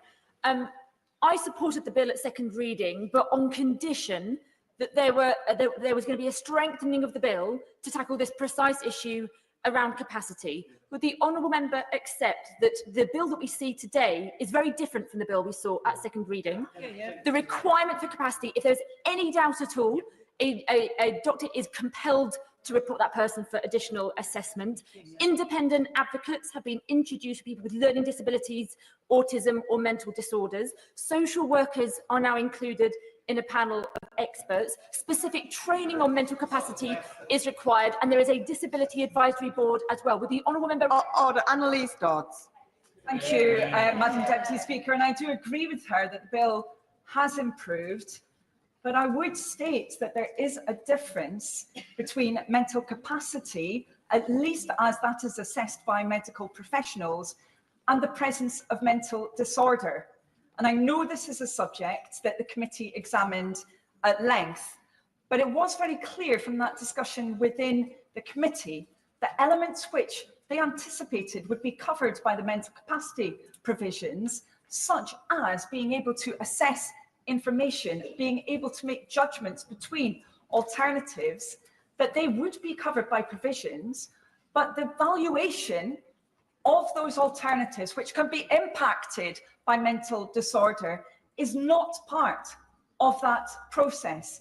The reality is, for someone who is subject to a number of different mental disorders, including, for example, sadly, eating disorders, that individual may be highly intelligent. They may well be able to carry out many logical procedures to assess information, but their evaluation of the value of their future life, their assessment of the value of the importance of control, bodily control, related to other factors, is different from that of someone who is not ill.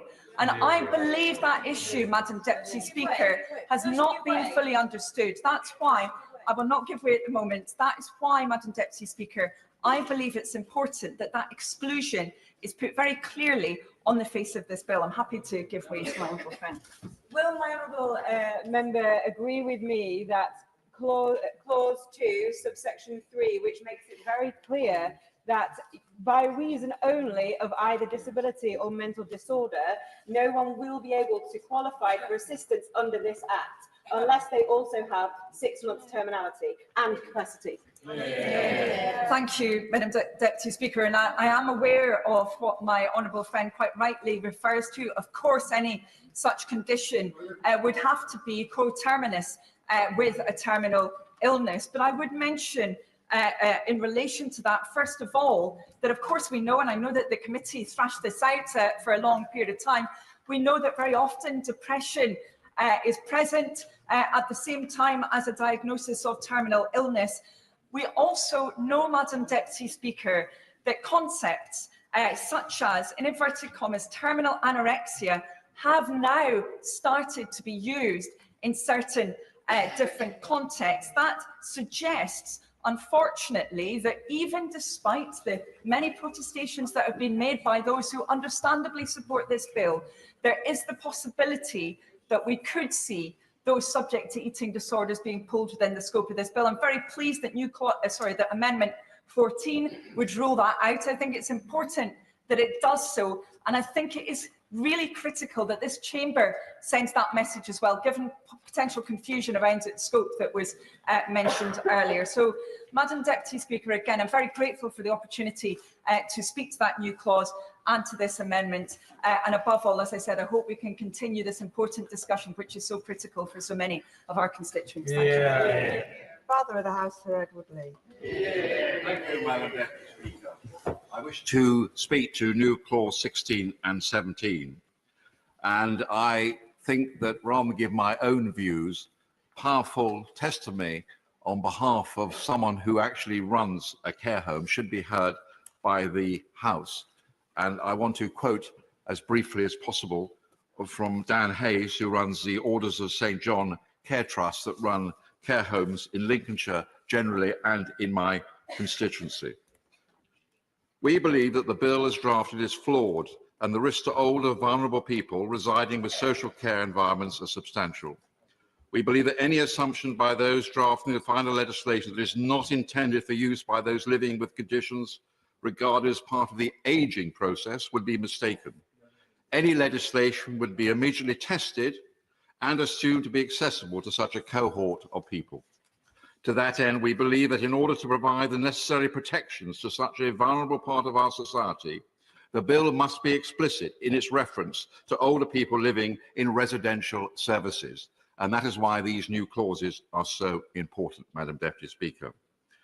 The bill must take account of the current unfairness and instability at the heart of our social care system and question whether such legislation can be introduced while such problems exist. The bill must recognise an individual's health and social care professionals' ability to remove themselves from the process of assisted dying is so difficult that specific exclusion of the care home sector should be a feature of the bill. In any case, organisations and sites should be given the ability to exclude themselves from the act of an assisted death without prejudice to their approval as providers of services to the state. And we do have experience of this with regard to Catholic adoption agencies. There is a real risk that some care homes may feel they have to withdraw from this sector. So I carry on quoting. Those that fund their own care pay substantial sums, often saved over a lifetime, including property wealth. These savings will have been set aside for retirement and to pass on to loved ones. Instead, they are used to fund the costs of their own residential care and substantially subsidise the state. We see the real prospect that those that might fit the criteria for assisted dying under the bill, but have no wish to accelerate their death, would feel an immediate dilemma between prolonging their own lives and the future quality of life of their loved ones. For illustrative purposes, the 6-month period stated within the current bill would equate to between £25,000 and £40,000 worth of expenses borne by an individual paying for their own residential care in the current system. Failings in the system mean that older people who should not be in hospital are held there, causing a burden to the NHS, and local authorities face an ever-growing proportion of funding needed to support social care, without a proportionate increase in funding from central government. I wish to be careful of other people, so I think I'm going to proceed and make this one simple point on behalf of care homes. During the pandemic, we saw the appalling attempts at a widespread use of do not attempt resuscitation arrangements for older people. This is a clear demonstration that an existing broken system places a lower value upon the lives of older people than on others. Relationships, and this is the important point, relationships within residential care for older people are both professional and intimate. Carers, care leaders, and service managers are all competent health and social care professionals, but they are also friends and confidants of those that live within these social care services. The relationships are familial in the sense of contact for hours each day, and the extension of support to ordinary everyday issues outside the scope of normal healthcare professionals. Our employees deliver loving care and build relationships in a way that residents come to depend on and take comfort from. Such relationships are key to excellent care provision, and these important relationships enhance and prolong lives by providing a sense of purpose and place to older people. I've been around these care homes, Madam Deputy Speaker. They are fantastic places, such love and such care to the most vulnerable in society, and I carry on quoting. In such a setting, it renders the ability for an individual to refuse to partake as useless. In an environment such as a care home, there is no way in which a professional could be fully, quote, separated from assisted dying. Should a resident find that they work with, should a resident that they work with closely seek to inquire about or make a request.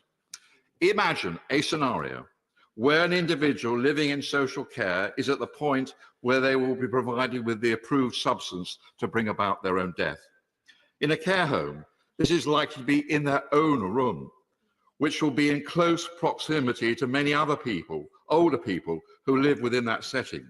It will be commonplace and understandable that the magnitude of the event will mean that the individual will wish to have company and comfort up to and immediately before and during the period when the substance is taken.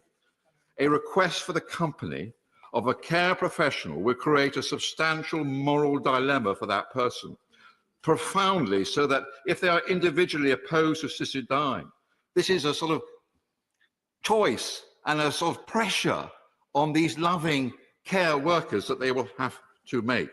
Even where they are not, it will mean that they will intimately witness the death of someone with whom they have a strong bond, with that death having come about through facilitation rather than naturally. Imagine that pressure on those workers in that care home, Madam Deputy Speaker. The scenario is made worse by the prospect of an assisted death not resulting in a quick nor painless death. There are examples from other jurisdictions of significant complications leading to painful deaths and deeply traumatic experiences for loved ones. Social care professionals should not be exposed to the risk of such experiences. So finally, in conclusion, we ask this House of Commons to consider the unworkable nature of individual exclusion from the processes of assisted dying in social care environments. Consequently, specific exclusion of the care home sector should be a feature of the bill. In any case, organisations and sites should and must be given the ability to exclude themselves from the act of assisted death. Thank you, Madam Speaker, and I rise today to speak in support of new clause 10, which is about choice. In fact, the bill is about choice. Choice at the end of life, choice to have a dignified death, choice that is currently being denied to many in untreatable, excruciating pain at the end of their lives, choice that the majority of this country want for themselves. And this new clause is in that same spirit. It offers practitioners a choice by ensuring there is no obligation on any person to provide assistance to a terminally ill adult seeking an assisted death. Terminally ill adults such as my constituent Amy's grandmother, who repeatedly asked Amy, when will it end, from the bed in her hospice, where despite the very best efforts of staff, they were medically unable to treat her constant pain and legally unable to make good on her wish to, in her own words, to be helped to go. The previous version of the bill allowed for doctors to choose not to participate in the assisted dying process if they so wished. This new clause improves the bill, extending that to all registered medical practitioners, health professionals, social care professionals, pharmacists and pharmacy technicians. And it also makes clear that no person is under any duty to act as a witness in the process or a proxy in the process. And it further amends the Employment Rights Act to ensure no one can be subjected to detriment by their employer for providing assistance to those seeking an assisted death or for choosing not to. And that is a good thing. It respects people's choices. Some will not want to aid someone seeking an assisted death because of religious objections or other principled objections. But some, like my constituent Karen, will want to. Karen wrote to me, setting out her father-in-law's terminal diagnosis of a brain tumour, his fear of losing control of mental and bodily functions as his condition progressed, and his hope that the bill would pass in time for him to benefit from it. But Karen is not simply a relative of a terminally ill person. She spent years working in palliative care, watching people lose their independence and dignity as a result of their terminal illness, with patients asking her how they can end the suffering for both themselves and their families. She was heartbroken to witness their distress and pain over days, weeks, or even months, knowing that there was nothing that could be done for them. In their painful final stretches, some felt suicidal, some felt a burden, and for that reason, I must oppose new clause 16, which would rule ineligible for assisted dying anyone who is substantially motivated by a number of factors, including feeling a burden or suicidal ideation. Firstly, I'll give way. I'm surprised by his objections to new clause 16, given that we were assured throughout this bill only applied to people who are terminally ill with 6 months to live. Is he really saying, therefore, that he doesn't want a new clause which says that, which rules out from assisted death people who feel they will be a burden on others, people with mental disorder, and people with disability? Is he really saying that? Because his argument for choice is exactly the argument that in other jurisdictions led to the expansion of assisted death to just those kinds of people. I'm very grateful for that intervention because it allows me to continue making the argument which will address those points. Because firstly, substantial motivation is vague, undefined, and legally imprecise. And this clause is a blunt instrument and an attempt to shut the door on entire groups of people accessing an assisted death. Because how would one establish what a substantially motivating factor in any individual case is? No motivation exists in a vacuum, and feeling a burden can coexist with physical deterioration and untreatable pain. Secondly, if suicidal ideation is to think about dying by taking one's own life, would that not encompass everyone considering assisted dying? On that point, I'll give way. I thank my honourable friend for giving way, and I think today of Norman Ward, who in 2020 shot himself while terminally ill because of the terrible pain that he faced. Would my honourable friend agree that this clause, clause F of this amendment, would be that Norman Ward would be unable to access the choice that would ensure that he would end his suffering?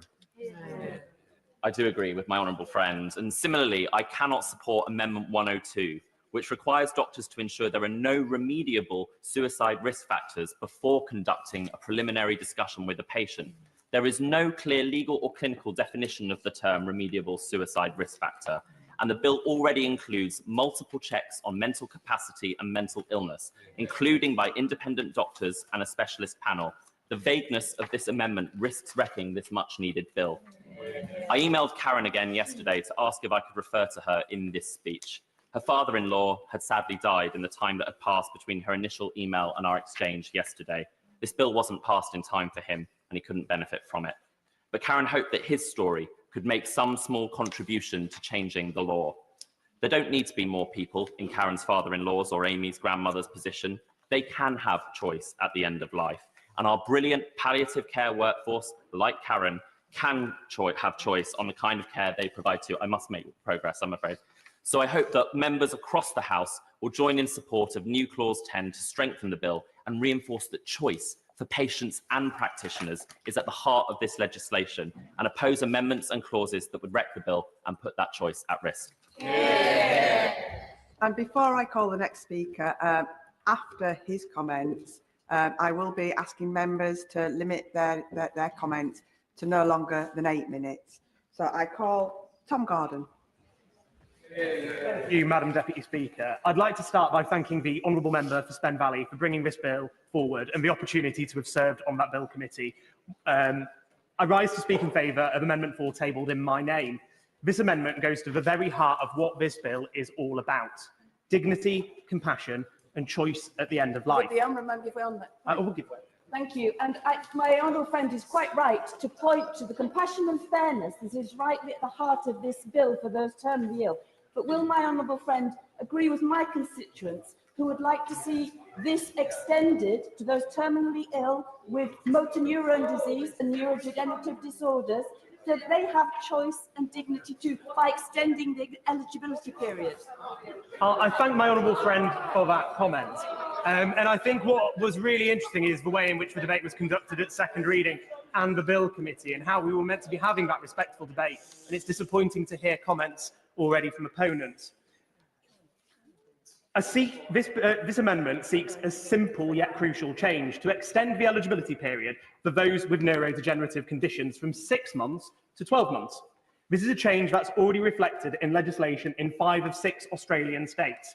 My amendment mirrors their wording and is not based on conjecture, but on medical reality, international precedent, and most importantly, the lived experiences of those facing some of the most harrowing diseases imaginable. This amendment does not expand the bill's reach beyond terminal conditions. It simply acknowledges that for people with conditions like MND and other diseases that are neurodegenerative, the current 6-month prognosis requirement creates a cruel and unnecessary barrier. There are progressive... I will give way. And I'm sure he will note, and the House will be interested to note, that the jurisdiction of Scotland and also the Crown dependencies of the Isle of Man and Jersey have variations which are different to that which we're being discussed. But very briefly, would he join me in commiserating with the family of Yola Dawkins, who I mentioned back in November as a campaigner? She died of motor neurone disease on her birthday last week. Let us remember that we are doing this for real people who are undergoing real suffering at the end of life. Yeah. I thank my honourable friend for that intervention. She makes a real pertinent point about how other jurisdictions nearby our own are having different bills and the conversations they've had around that. That's why I've tabled this amendment, to make sure we have that debate in this place. And I would extend my condolences to the family. These are progressive, irreversible diseases. Their trajectory is well understood. Their toll is devastating. People with MND, for instance, often face a relentless loss of muscle function, leaving them unable to move, unable to speak, or even swallow. But before they reach the 6-month prognosis threshold, they may already be enduring intolerable suffering. And crucially, many will lose the capacity needed to make an application before they ever qualify. This bill already contains the most robust protections of any assisted dying bill in the world. Mandatory capacity assessments, a multi-step approval process, a clear requirement for terminal illness. We have gone further than any other jurisdiction in terms of safeguards. I'll give way. May I thank my honourable friend. May I put the idea that what you're suggesting and what the previous intervention is suggesting is that a slippery slope is an enormous concern, and I suspect in a few years' time we will be seeing a very different bill from what we're seeing now.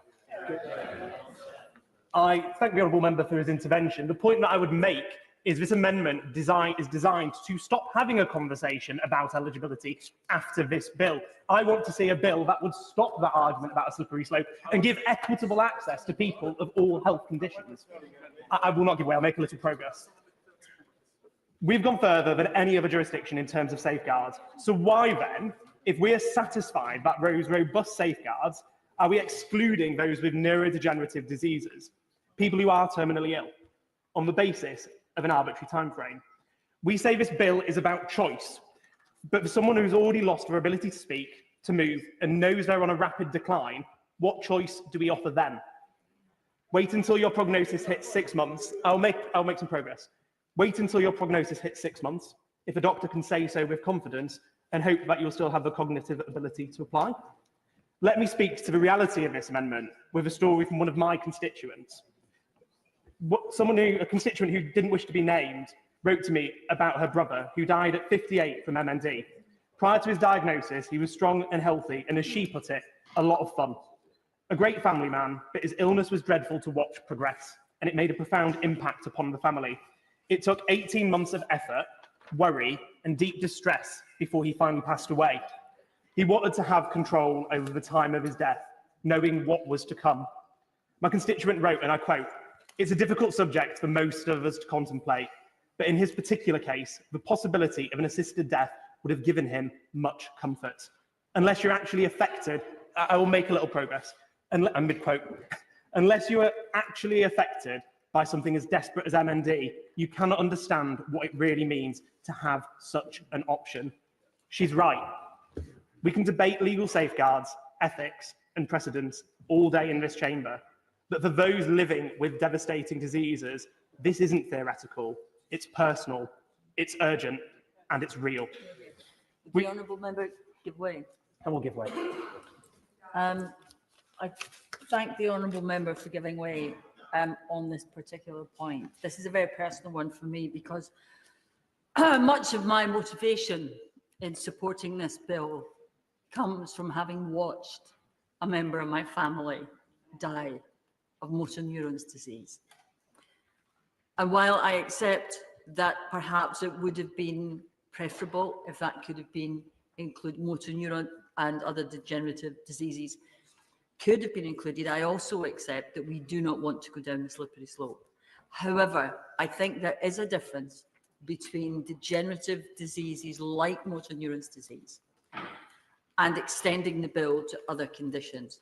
So perhaps we could consider supporting that, because I know I would not want anyone to go through what I witnessed without the choice to end it, without going through more pain.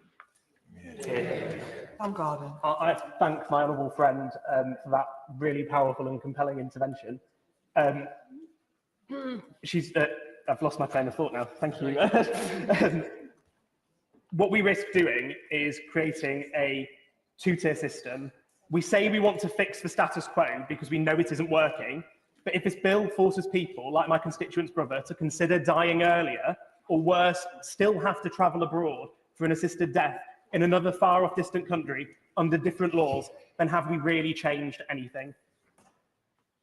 We have a situation where we may be saying to people with cancer, they may be able to access a dignified death under this law, but those with conditions that are neurodegenerative, like MND, they must either endure prolonged suffering or act prematurely, just to stay ahead of a ticking clock.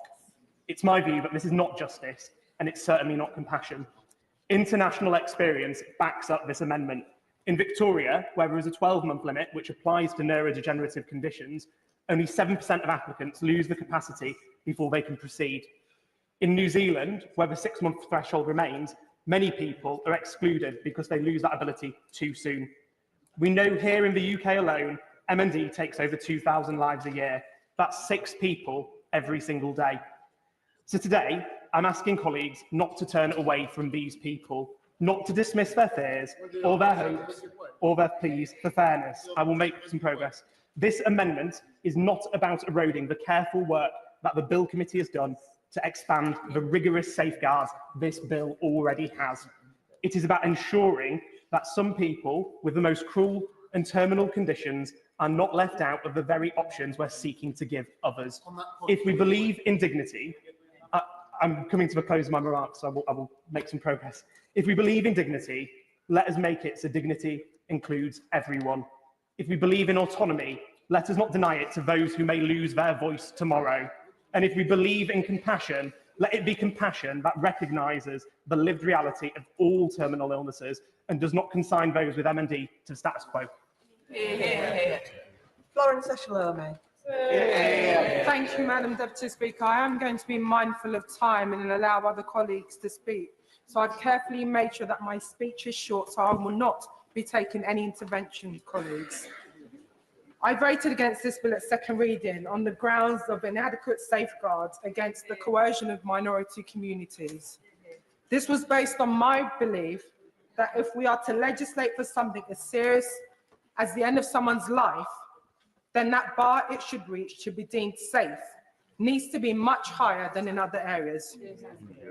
In the time since, I have closely followed the scrutiny that this bill has received at committee and report stage. Madam Deputy Speaker, I hope that my concerns would be addressed, but I'm sad to say I'm even more worried now than I was then. Before we get onto the important new clauses and amendments that would provide important safeguards, I want to state again that I do not think that this bill is the appropriate mechanism for a national decision of this magnitude to be made. And ultimately, any decision on it should be led by the government and the clear will of this House, not on promises made to people without an elected mandate. I want to pay tribute to the work of tireless campaigners on a number of important issues in relation to the scrutiny of this bill since second reading. This has resulted in many amendments and new clauses being tabled by members from across the House aimed at strengthening the protections for at-risk groups. As I alluded to, I sadly do not have enough time to speak to all of them that I support, but I am grateful for the many efforts of many who have led up and spoken today. I will speak to Amendment 16, which is tabled in my name. The amendment to clause 28 makes it explicit that there would be no obligation on any care home or hospice to provide assisted dying on their premises if they are regulated by the Care Quality Commission or the Care Inspectorate Wales. I understand that the member for Spen Valley has tabled new clause 10 to replace clause 28, ensuring that there's no obligation on anyone to provide assistance. Whilst I welcome the expansion of protections this provides to individual practitioners who do not wish to provide assistance, I do not believe that this is comprehensive. Dr. Jamelia Hussain, a palliative care consultant working predominantly with ethnic minority communities in Bradford, gave oral evidence at the Bill Committee.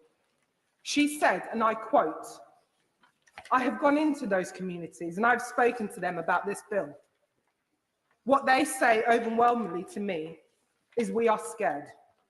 We are really fearful that this is going to result in disproportionate impact on our community. We've seen this through COVID and we are scared." Heartbreakingly, she also said, "Almost every week, one of the first things I have to reassure patients about is that I cannot legally do anything to shorten their life." This is front and center of the fear of those patients, and we see it all the time. This is not an academic or theoretical risk. Madam Deputy Speaker, are we really prepared to sideline those unheard voices and risk embedding further inequalities in the healthcare as we legislate? We are all elected to this place to elevate the voices of those who feel they are furthest away from power. And if we are to achieve this, we must make decisions to honour their experiences and to legislate to offer to protect them. But if hospices are unable to opt out of providing assisted dying as a collective policy, then the people who already feel ignored by the healthcare systems are more likely of fearing accessing the care they need at the end of their lives. This would further create unnecessary suffering, something I know that we are all united in wanting to avoid. And it is on this theme that I will close. I do not doubt the good intentions of many members choosing to support this bill today, and I thank the many constituents that have contacted me on both sides of this. But, Madam Deputy Speaker, as politicians, we have to be clear that members with valid concerns about this bill are not raising it because of some ideology or religious belief. It is because we recognise that if this bill passes, it may impact everyone, not just those who may wish to die. It is not wrong or scaremongering to consider the wider family life, relationships with feelings of burdens or coercion, including vulnerable women and people from a BME community at the end of their life. It is not wrong or scaremongering for us as politicians, as we continue to receive correspondence from our constituents about the broken state of our NHS and the social care, and for us to think carefully about a bill which may alter the very relationship between doctors and their patients. And it is frankly insulting to disabled people, hardworking professionals up and down the country who have raised many valid concerns about this bill to have it dismissed as religious beliefs. But I've sadly come to the conclusion that instead of giving the universal right to dignity in death, it will come and it will reinforce the health inequalities that deprive so many from our vulnerable communities that dignity in life. I urge members to keep this at the forefront as we vote today and to reject this. I call Sarah Bourne. Thank you, Madam Deputy Speaker. I'm grateful to be able to speak in this debate today, and we'll be focusing on three particular areas: New Clause 9, Amendments 51 and Amendment 38. And for time, I'll not take interventions just so that other members may speak. New Clause 9, in my name, essentially establishes the standard of proof, namely the level of certainty and the amount of evidence required in the decision-making under this bill. Now, to put this into context for members, there are various standards of proof which are used in law. At the very lowest end of the scale is reasonable belief, which means a belief that would be held by an ordinary person in the same circumstances. Then there is a civil standard of proof known as the balance of probabilities. This is sometimes known as the 50% plus one rule, or more likely than not. Finally, we have the most serious, which is the beyond reasonable doubt test, which applies for criminal cases. This goes further than the balance of probabilities and requires the person to be sure. Now, given the lack of clarity and confusion at committee stage as to whether the test for doctors should be reasonable belief or the balance of probabilities, I have proposed this new clause. As you will see, it has 3 parts. Subclause 1 relates to the assessment by the coordinating and independent doctor. And here, I argue that the balance of probabilities test should be used because it feels perhaps overly punitive to exclude someone from the process at the initial stage if it is more than likely than not they'll meet the test, but there are some doubts. However, subclause 2, the assisted dying review panel, to my mind, must make their assessment beyond reasonable doubt. Given that they will have all the reports from the doctors and the professionals, if at this stage they are not sure beyond reasonable doubt, then the application should not be approved. This is an essential safeguard. The final component, subclause 3, relates to the moment of supplying the lethal drugs. The doctor is required to satisfy themselves that the person has capacity, a clear, settled and informed wish to end their life and is not being coerced. At this point, the balance of probabilities test does not suffice. It must be beyond reasonable doubt. This is life and death. All honourable members need to ask themselves if they are happy, without this amendment, with someone being provided lethal drugs to end their life by our NHS in circumstances where we are not absolutely certain. Now, I acknowledge for the record that there has been an objection to the use of beyond reasonable doubt by the member for Solihull West and Shirley on the grounds of whether it is right to apply a criminal standard of proof, but the civil standard may be flexible enough. However, I would note that in the House of Lords case, Re B, in 2008, Baroness Hale put it, there are some proceedings, though civil in form, whose nature is such that it is appropriate to apply the criminal standard of proof. And a subsequent 2012 case affirmed this. Now, if we stay silent and let the assisted dying review panel and the courts try to work out whether they should interpret satisfied here to mean the civil or the criminal standard, it would merely result in numerous litigation battles. On a matter so serious as death, we as Parliament must provide the clarity needed. Without this, the bill is simply not safe. Now, my second area today is on the informed consent and complications, which is Amendment 51 to Clause 11 of this bill. This amendment would impose a duty on assessing doctors to inform individuals seeking an assisted death of any reasonable body of medical or scientific opinion indicating that the prescribed substance carries risks of complications, including pain. Now, Clause 11 currently requires doctors to explain how the drug is expected to bring about death, and to discuss with the individual what ought to be done in the event of complications. However, it omits a critical element identified by the General Medical Council in its guidance on consent, namely the obligation to communicate known risks of harm and the uncertainties surrounding those risks. A patient cannot be said to give informed consent if they are not made aware of the full range of potential complications, including pain, distress, and the possibility that the drug may not act as expected. The state of Oregon's most recent data shows that complications were recorded in approximately 3% of cases in 2023, but historic data shows a complication rate of 11%. Now, since the introduction of the law, there have been 9 recorded instances of patients regaining consciousness after ingesting the prescribed substances, and time to death has ranged from 3 minutes to 137 hours. That is more than 5.5 days. Now, Canadian studies indicate that around 5% of oral assisted deaths result in prolonged and often distressing process. In some instances, medical intervention is required. Now, evidence also suggests that younger adults, particularly those aged between 18 to 24, are more likely to experience extended and unpredictable deaths. Furthermore, not all complications may be outwardly evident.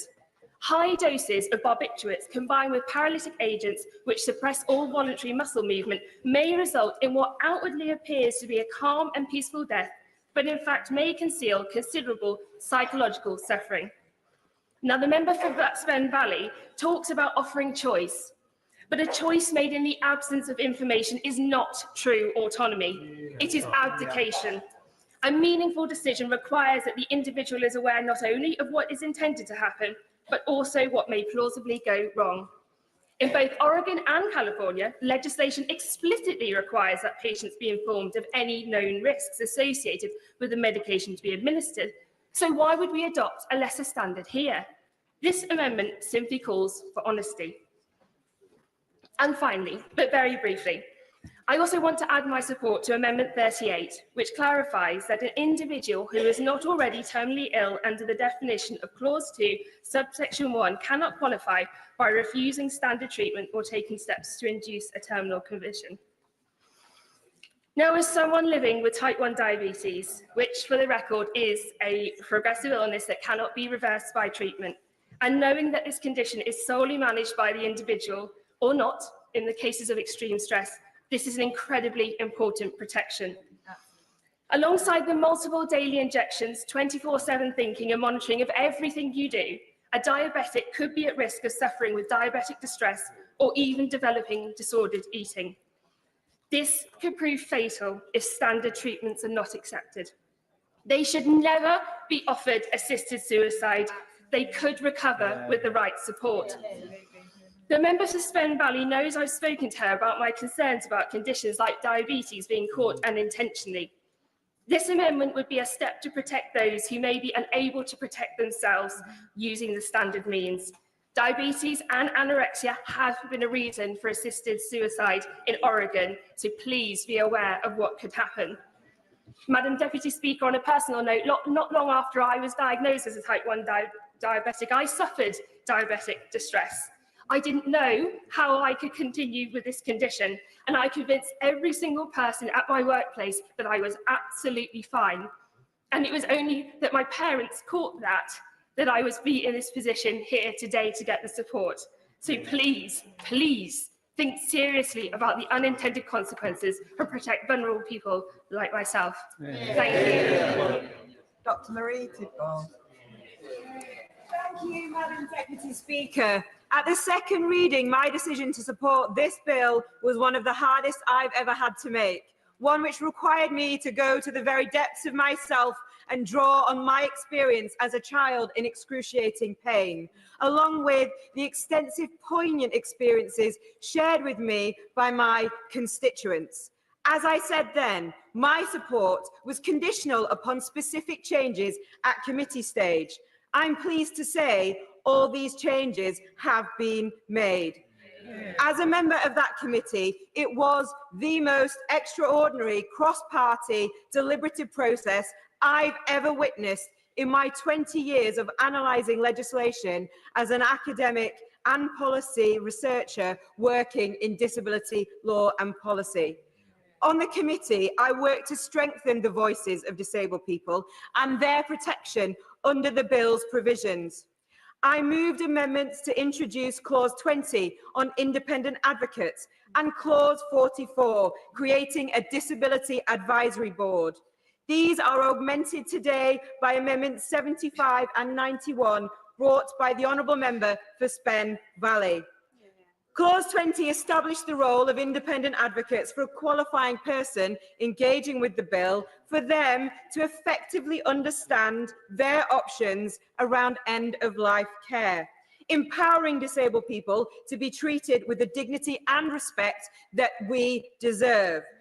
These independent advocates would be required to undertake specialist training and would be available regardless of whether the individual is ultimately found to be eligible to request an assisted death. This clause, I will make progress. I'm respectful to all those on both sides of the House that wish to speak in full today. The clause flowed directly from evidence we heard from oral witnesses, including leading disability scholars and disability policy experts. In conjunction with Amendment 75 before us today, those with autism, along with a learning disability or a mental disorder, as defined under the Mental Health Act 1983, will all qualify for an independent advocate. Amendment 75, which defines learning disability, will also apply to Clause 7, which provides for specific up-to-date training on reasonable adjustments and safeguards for autistic people and people with a learning disability for registered practitioners. At committee, I was grateful for the support of the Honourable Member for Bexley Heath and Crayford, and to my delight, the Honourable Member for East Wiltshire for these independent advocate roles, along with unanimous support of the committee for the introduction of clause 44, which sets up the Disability Advisory Board. This advisory board entrenches the voices of disabled people in this bill to embed a long-term and iterative structure to report on its implementation and impact on disabled people to the Secretary of State. Crucially, this board must consist of disabled people and representatives from disabled people's organisations. Building on these clauses, Amendment 91 before us today expands the duty to collect additional information about whether immediately before death the person seeking assistance had a disability within the meaning of Section 6 of the Equality Act 2010, other than a disability amounting to terminal illness within the meaning of this bill. So often, control is taken away from disabled people in all sorts of circumstances. I passionately believe in inclusive healthcare for disabled people. Taken together, all these measures will create a solid foundation to enable disabled people to have a strong voice in advocating for themselves in their choices for the end-of-life care, and, importantly, a seat at the table in shaping the monitoring of the bill, providing continued scrutiny and accountability. In conclusion, there were many, many moments during the committee stage where I reflected on how I would want to live a good death. The most poignant was when Julie Thienpont described the death of her terminally ill husband, Guy, when he sought an assistance to death in Spain, saying, "Guy had always been a bit of a cowboy, and he always said that he wanted to die with his boots on. I'm proud to say that that is what he did. At the end, we were holding hands, and I said to him, 'Don't be afraid.' He said, 'I'm not afraid,' and he winked at me just before he closed his eyes." May we all have the opportunity to be able to choose a good death, wearing our cowboy boots with the love of our lives by our sides. Liz Jarvis. Thank you, Madam Deputy Speaker. I'm grateful for the opportunity to contribute to this vital debate. It is absolutely imperative that we get this bill right and that protections and procedures are watertight. And I thank my constituents who have written to me on both sides. Today I'm supporting Amendment 4, tabled by my honourable friend, the member for Harrogate and Knaresborough, which would allow those with neurodegenerative diseases to be eligible for an assisted death if they are within 12 months of dying. Nigel Hartley MBE, the CEO of Mountbatten Hampshire Hospice in my constituency, told me palliative care and assisted dying are not and should not be at odds with each other. Palliative care can provide incredible support, and I'm very glad that this debate has reopened the national conversation about issues of funding for palliative care. However, as I know from my personal experience with my mum, who died last March after a 7-year struggle with Alzheimer's, palliative care can sometimes only go so far. Amendment 4 recognises that those with neurodegenerative illnesses deserve the same compassion, control and dignity at the end of their lives as others do, and by extending the time frame to 12 months, they will be given more control over their ultimate decision. I also support new clause 10, which would extend the right for any professional involved to opt out from providing assistance under the bill, and extends protections to a broader range of professionals who may be involved. And I also support Amendment 59 and Amendment 62, which relate to training on domestic abuse. These amendments are critical to ensure that the coordinating doctor can identify where there may be signs of domestic abuse. The inclusion of this training enhances the bill's protective framework, as no medical professional without specific and up-to-date training on domestic abuse will be able to serve as a coordinating doctor, Importantly, Amendment 74 defines domestic abuse using the language of the Domestic Abuse Act 2021, explicitly including coercive, controlling and economic abuse.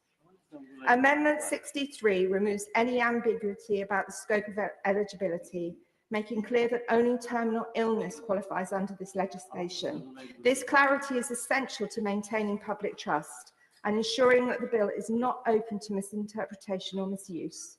It can be incredibly difficult for people with disabilities and their families and carers to get their concerns across, and they can often feel unseen and unheard.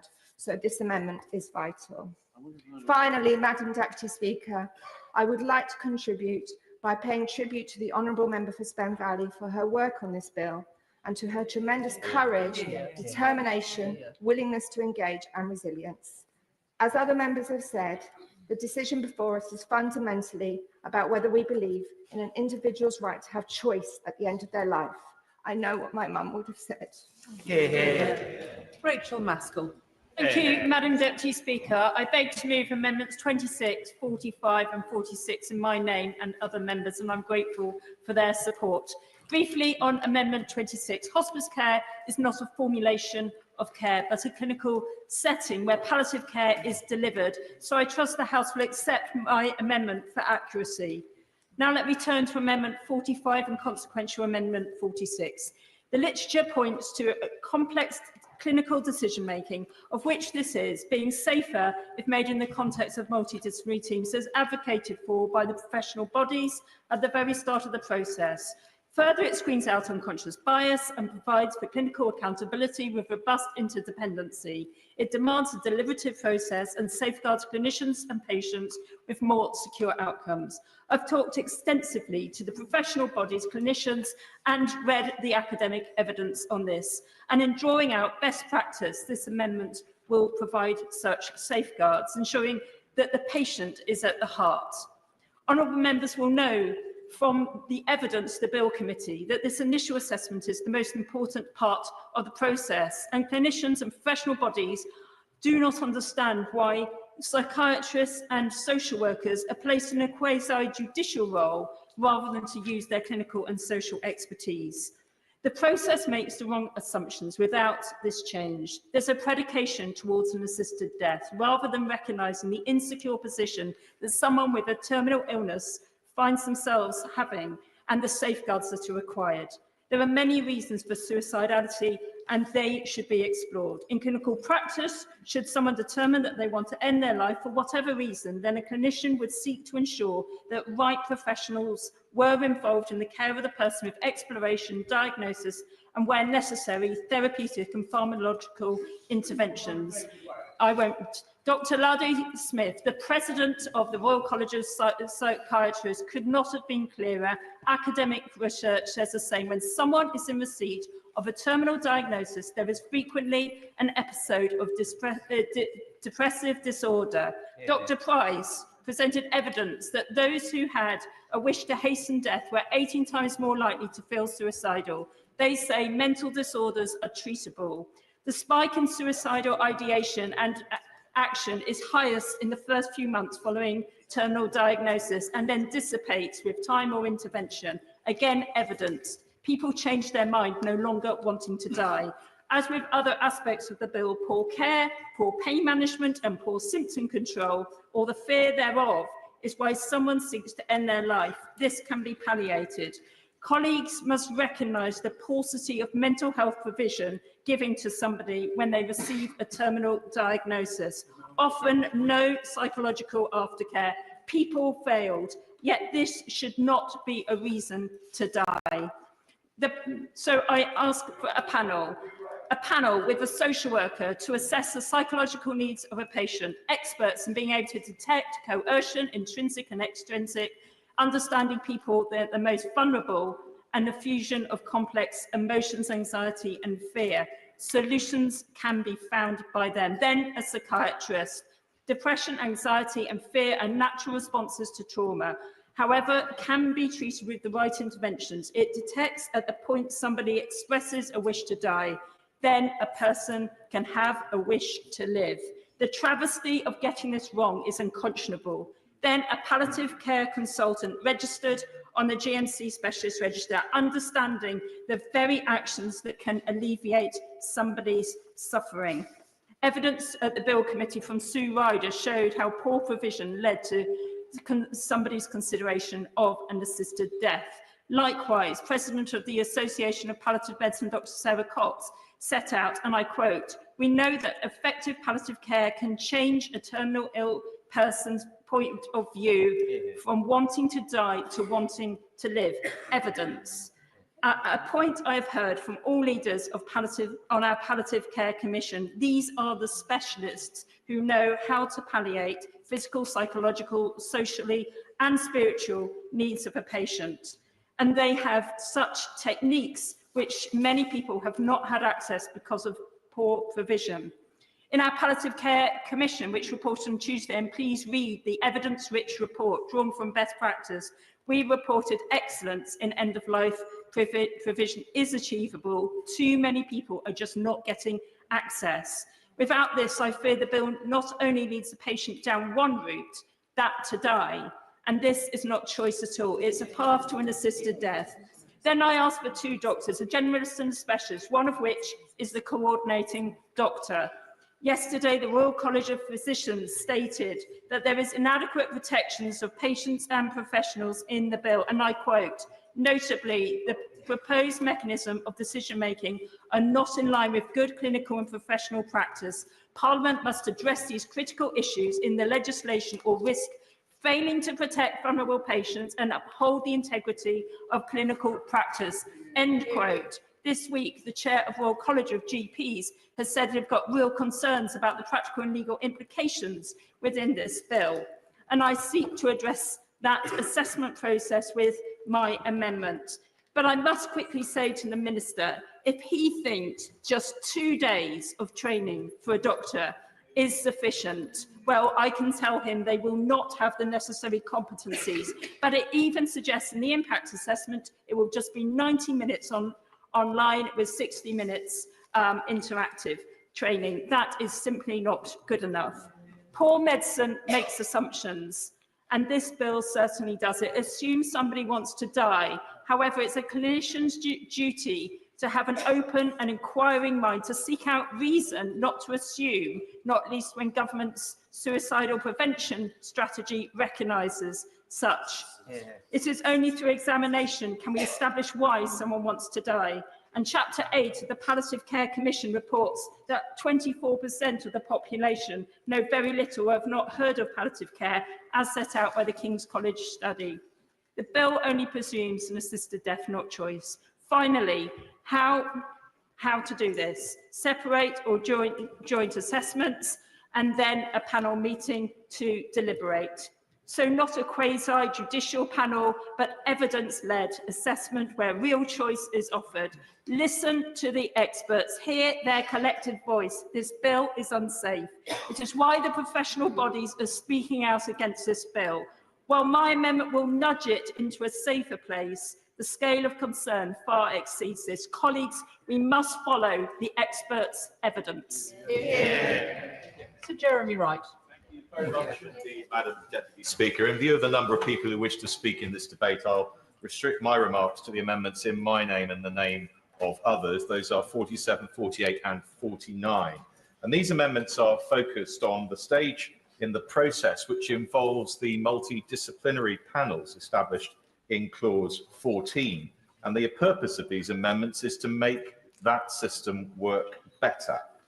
A panel is intended to be an additional safeguard. The Honourable Lady for Spen Valley has made that very clear, and they are, of course, the successor to the involvement of a High Court judge assessing the merits of each case. And the role of the panel is to determine whether it is satisfied of the matters set out in clause 15, subparagraph 2. Now, some of those matters are procedural. For example, whether or not the person seeking the certificate is aged over 18 or resident in the UK, or that declarations and assessments that should be made have been made. But others are matters of judgment, including professional judgment, such as whether an illness is terminal or whether the person applying for a certificate of eligibility has the mental capacity to do so. But the remaining category of matters to be considered are matters of broader judgment. And those are likely to be, I suspect, where the panel focuses most of its attention, particularly the last two on the list in clause 15. And those are, first of all, whether the person applying has a clear, settled and informed wish to end their life, and secondly, that there is no coercion or pressure from anyone else. And on those matters, the panel will hear from the relevant doctors who will have had to make a judgment on those things. But I do not think the intent of the bill is or should be that the panel simply confirms the doctor has reached a judgment and then adopts that judgment. The panel should, of course, reach its own judgment. It's right, of course, too, that the panel will also hear from the person wishing to die and will make its assessment of them. But particularly on the last matter, the absence of coercion or pressure, it may well be that highly relevant evidence will come from others, from family, friends, or others who know the person well. And we are familiar with at least one scenario where a new partner has isolated the person in question before they suddenly and unexpectedly change their view on their own assisted death. The problem, Madam Deputy Speaker, is that under the bill as it stands, it's very difficult and perhaps impossible for those who know the person seeking a certificate well to know that those proceedings are underway or in prospect. They may not know, and nobody has to tell them, that the person has made the relevant declarations, or even that they have an intention to die, or indeed that there is any reason to submit any evidence they may have. Now, Madam Deputy Speaker, I'm not saying that every case where someone has not told their family and friends of their decision to seek an assisted death will be concerning. But I think it is fair to say that a disproportionate number of the concerning cases will be in that category. And in those cases, the panel may be making a judgment in the absence of relevant, perhaps crucial evidence, and they simply cannot do their job properly if that is so. Amendment, of course, I give way. Is my friend concerned, as I am, that the panel doesn't even need to consider looking at evidence from family or friends or those caring for or treating the person? And is my right honourable friend also concerned that while they may be required to hear from the person, that is only unless there are exceptional circumstances and there is no requirement to actually ask any questions at all? Yes, I understand the Honourable Lady's point, and I've seen her amendments on this subject, which I think are very sensible. And I think we need to think about the way in which the panel process will actually unfold. And if we believe, and that I think is a common view, that this is an important safeguard, we need to do everything we can to make sure it's an effective one too. And just as her amendments seek to do, my amendment 47 seeks to remedy this problem by ensuring that the Assisted Dying Commissioner notifies anyone they think may have relevant evidence to give so that they can give it. That evidence may, of course, not change the panel's decision, but in some of the most troubling cases, it will. And the opportunity for the panel to consider that evidence when the stakes are this high must surely be provided for. Now, Madam Deputy Speaker, I accept that what I'm proposing is an infringement on the privacy of the person wishing to die. It is a fetter on their ability to choose to die without informing their family or friends as they may wish. But this bill is all about balancing the rights of a person to die as they wish with, on the other hand, our duty to protect the vulnerable from abuse. That is exactly why the stages through which a person must go in order to be assisted to die are in this bill, including obtaining the grant of a certificate from a panel, which, as I say, to be of value, must surely add new protections to the other stages. Very briefly. In its original incarnation, we were assured that one of the key safeguards was a legal test. Had that been retained in the bill, of course, that process would have enabled the collection of evidence in the very way he's describing. It is partly because the safeguard's been weakened, we have the dilemma that his amendments seek to deal with. Well, I understand my right honourable friend's point. I'm not sure I entirely agree with him. I think some of the procedural problems I'm describing would have existed even with the previous iteration of the bill, but certainly with its current iteration, they are there.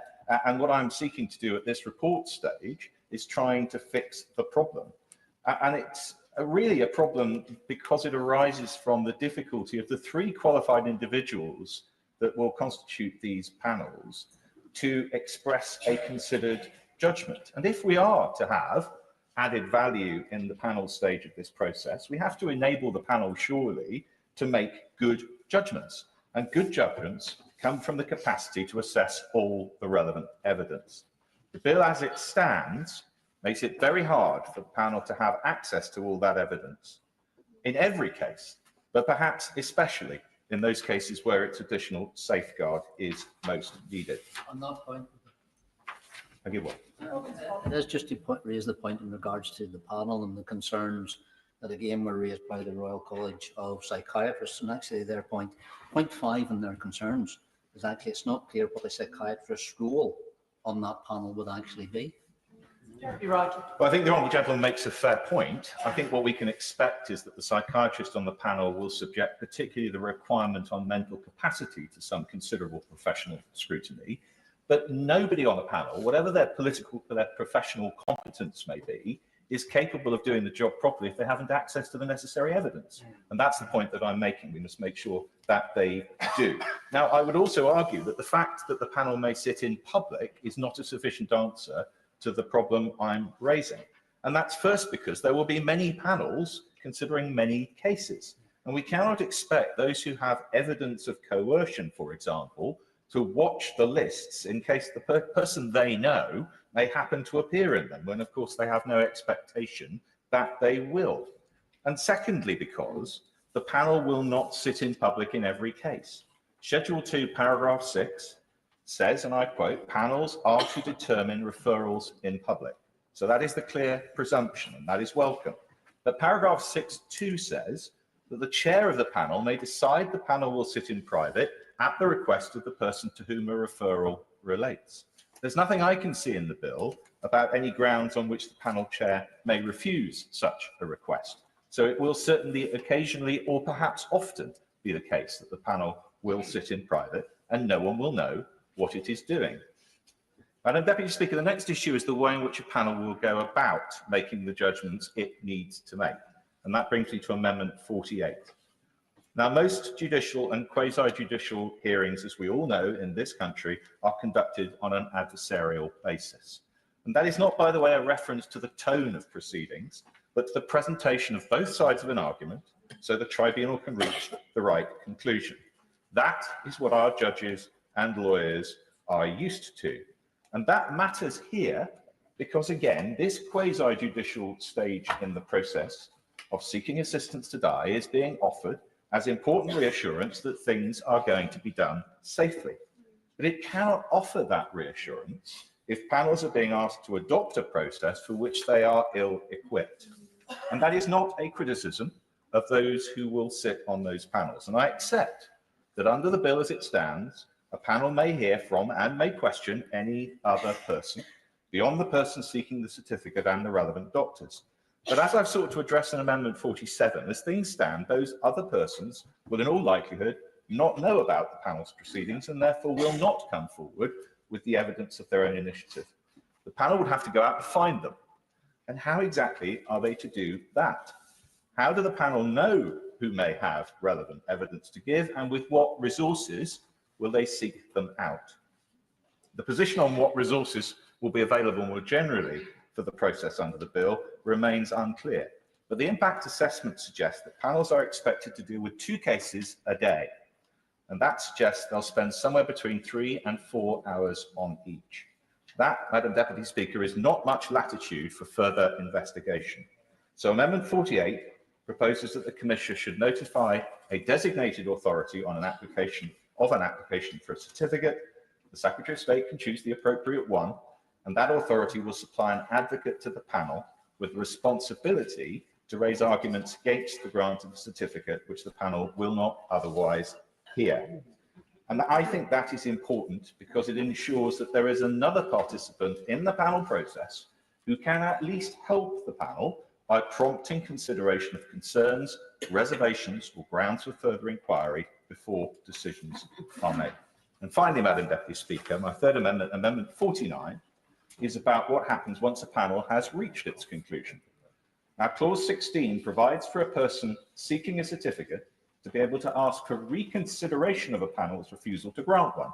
But of course, the bill currently provides no equivalent right to someone who believes a panel should not have granted a certificate to challenge that decision.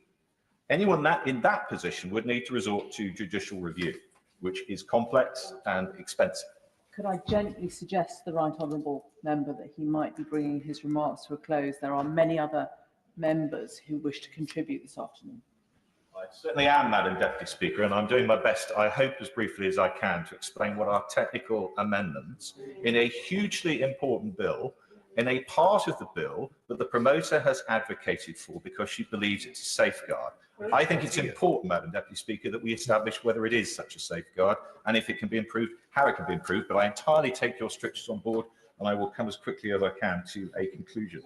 And Madam Deputy Speaker, the reason I'm making the point I'm making is that this is not an equality of arms point. I accept that these are not opposing parties in the traditional sense, but it's really about the presentation of new evidence.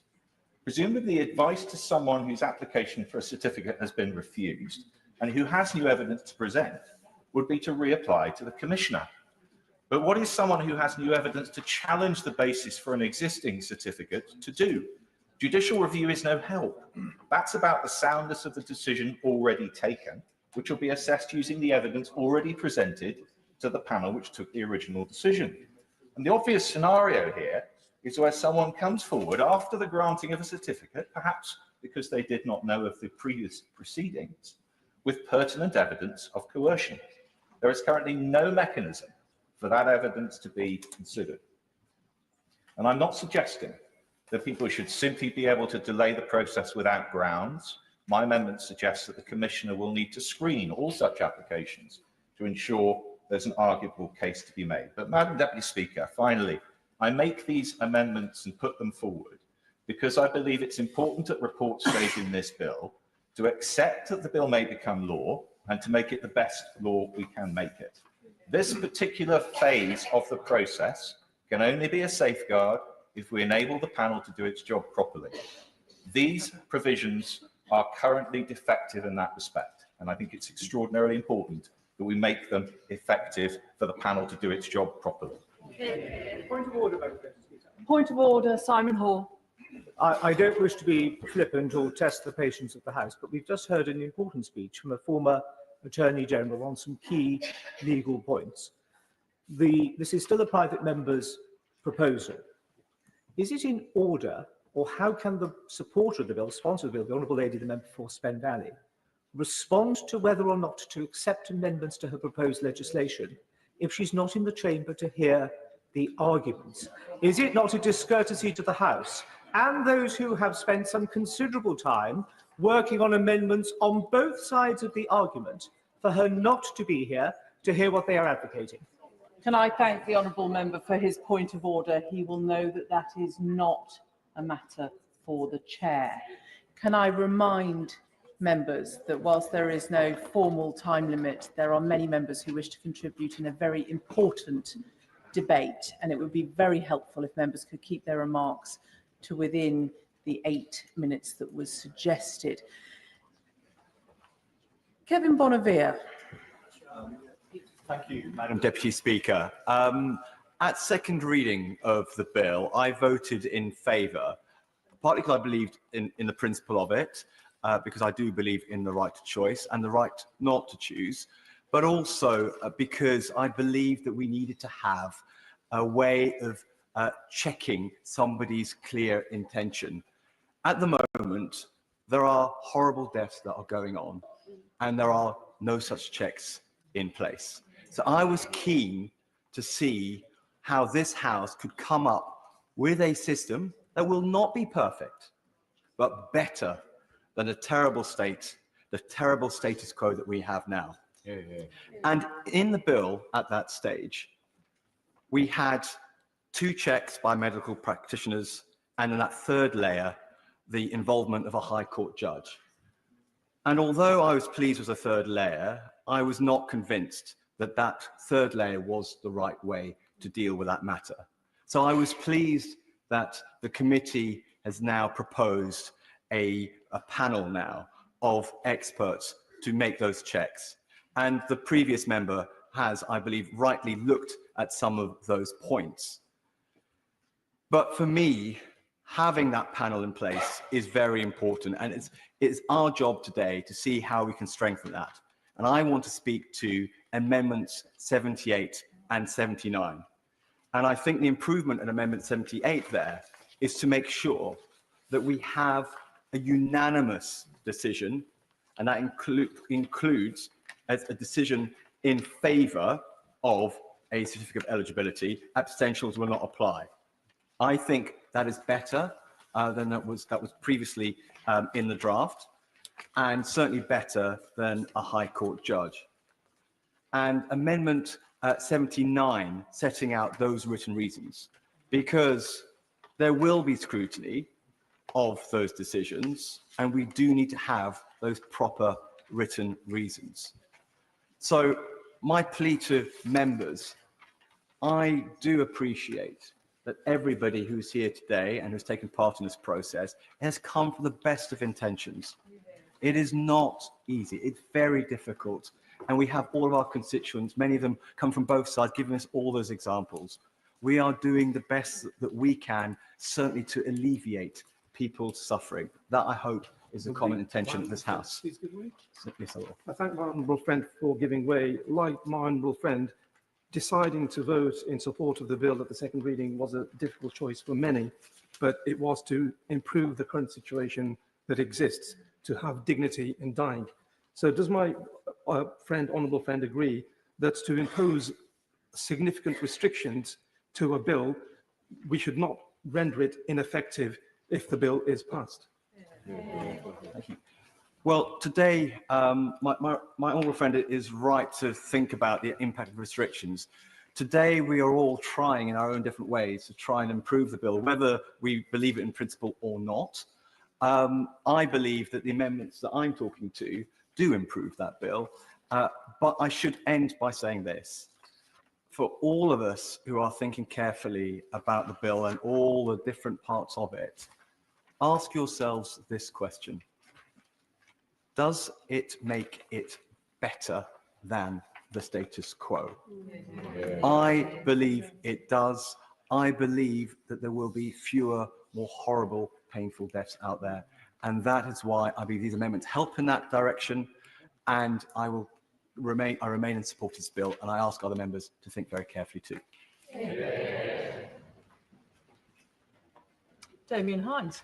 Thank you, Madam Deputy Speaker. For timeliness, I'm going to speak only about Amendment 101, specifically on adults with Down syndrome or a learning disability, although that amendment does also have direct relevance to new clause 1 that the Honourable Lady from Hackney has spoken about earlier.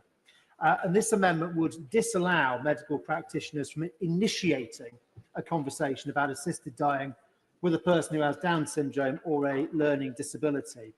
And I speak primarily from my experience with others in the all-party group on Down syndrome and what we've heard from members of that community, people with Down syndrome, their families and professionals specialising in the condition. Now, of course, there are many, many strong and deeply heartfelt arguments that have been put by colleagues and indeed to all of us, by our constituents, by people in favour of the bill, including families in the very most difficult circumstances to imagine, sometimes actually in unimaginable circumstances, and nobody could question the conclusions that they have come to individually as a result of those circumstances. There are also equally deeply held and heartfelt points that are made to us by people from the other side, from the other perspective, actually also informed by their sometimes unimaginable own or family circumstances. Now, of the arguments put against, Madam Deputy Speaker, I'm particularly drawn to those around coercion. But I think it is important that we remember that coercion is itself not entirely a black and white matter. Obviously, there's the very sharpest end of cases where an individual will directly bring pressure to bear on another for their own ends. But there are also many gradations below that, and pressure can be felt very differently also by different people. It may be felt especially so by people who worry they are a burden, which can be a burden on family, on caregivers, on the National Health Service, or indeed more broadly on society. And once assisted dying is an available option, I worry over and above the question of pressure from others about the effect of pressure from self. Now, the bill does stipulate in clause 36 that the Secretary of State will issue a guidance, a code of practice, to make sure that the practitioner establishes that there is a clear and settled intention for the person to end their own life, including assessing that that person has capacity to make such a decision. Now, that will, of course, have very material challenges of its own. But in terms of this amendment, I'm talking about the initiation or suggesting or raising of the matter, specifically with an individual who has learning disability or Down syndrome. My right honourable friend. The critical thing about the right honourable gentleman's amendment, and indeed new clause 16, is they put that on the face of the bill. He's right that code of practice and statutory guidance can be of value, but what's on the face of the bill seems to me to be fundamentally important in the particular respect you described in terms of coercion. He is right, of course, and whenever in this House we talk about there's going to be secondary legislation coming, there's guidance coming, there's a code of practice coming, we can only ever take that on trust. And the subject we are debating again today is of such moments that what is on the face of the bill is that much more important. And given the scale of the decision that people can be making as a result of this legislation, I think it is right that an additional layer of caution is applied by legislators. Now, obviously, it's important not to generalise, and every single individual is an individual. But it is the case that people with Down syndrome may indeed often do exhibit distinct social characteristics, including great sociability, empathy, a strong desire to please others and seek positive social feedback, while also being particularly sensitive in many cases to criticism or perceived failure. And this, of course, can compound with issues around communication and comprehension. And Madam Deputy Speaker, you don't need to term what can result as coercion to worry about what might happen as a result in that context. So I repeat, Madam Deputy Speaker, this in terms of my Amendment 101 and also new clause 1 is about initiating that conversation and making sure there are additional safeguards to starting that conversation. And I urge the House to apply here caution commensurate with the gravity of the path that could then be embarked upon. Cat Eccles. Thank you, Madam Deputy Speaker. And I rise to speak against amendments 102, 85, new clause 16, 38 and new clause 9. In my varied NHS career, I've seen all aspects of death and disease. And as healthcare professionals, we commit to do first no harm. And as medicine advances at breakneck speed, we are able to preserve life far beyond what could have been thought possible in the past. However, I've seen many times when I feel that preserving life can be harmful. Life-prolonging treatments do not always improve quality of life, and patients suffer pain and discomfort as well as mental distress. Friends and family have to watch their loved ones go through these difficult experiences. And I believe patients should have a choice to end their life with dignity when faced with a terminal illness. The safeguards within this bill have been significantly strengthened at committee, and amendments seeking to further delay the process are simply unnecessary. Oral evidence was given by multiple experts, including Professor Chris Whitty, that we must be mindful not to overcomplicate the process to a point that no one can access an assisted death. Amendment 80 seeks to impose an unnecessary restriction by requiring the terminal illness to cause severe pain and discomfort that cannot be relieved by palliative treatment. The bill already requires that symptoms cannot reasonably be relieved, and it is important to remember that terminal illness is more than just pain alone. Amendment 102 states that remediable suicide risk factors be addressed before any preliminary discussion. Again, this is covered in the bill with multiple checks on mental capacity and mental illness. Suicide risk is complex and fluid. And as I know myself from my own struggles, it is possible to feel suicidal but not want to die. This is another vague and unnecessary barrier without clear legal or clinical definition. New Clause 9 and New Clause 16 and Amendment 5 all seek to undermine multiple layers of assessment, independent oversight and professional accountability, where safeguards are already strong and multifaceted. Amendment 38 calls for patients to only qualify if they have not refused further treatment or taken life-shortening steps. It is morally wrong to force anyone to accept medical treatment they do not wish to have. This bill is about choice and autonomy, and this amendment undermines freedom to make deeply personal decisions about one's care. This is not a one-size-fits-all pathway and must always be a patient-centred approach. My constituent Mark shared the story of his sister, who sadly died from a rare form of terminal cancer 2 years ago, and despite receiving the very best palliative care, her pain could not be relieved, and she begged her relatives to help her end her life, which obviously they could not do. And Harjeen's father suffered a long and painful death as his body gave way to the point that he could not even swallow. This was not how he would have chosen to end his days, and his family had to share his suffering as there was no other option. The current system is clearly inadequate, unsafe, and lacks any compassionate and dignified options for end-of-life patients. I do not consider assisted dying to be any alternative to end-of-life care, and I know many others in this House will continue to campaign for better funding and resources in palliative care hospices, and I believe the two must go hand in hand. I'm going to keep going because of time. Other countries which have implemented an assisted dying law have in turn increased funding and access to palliative care significantly, ensuring a fairer and more equitable range of options for patients. I believe the safeguards within this bill are more than adequate, and it's important to remember that doctors, healthcare professionals are constantly looking out for consent, competence and possible coercion within medical and social care settings. I'm almost done, so I'm going to keep going. Around 20 people per day die in excruciating pain and discomfort in spite of the very best palliative care. And I believe we, as lawmakers, owe it to those people and their families and the thousands more who will die in the meantime to continue this debate towards reform. Thank you. Sean Berry.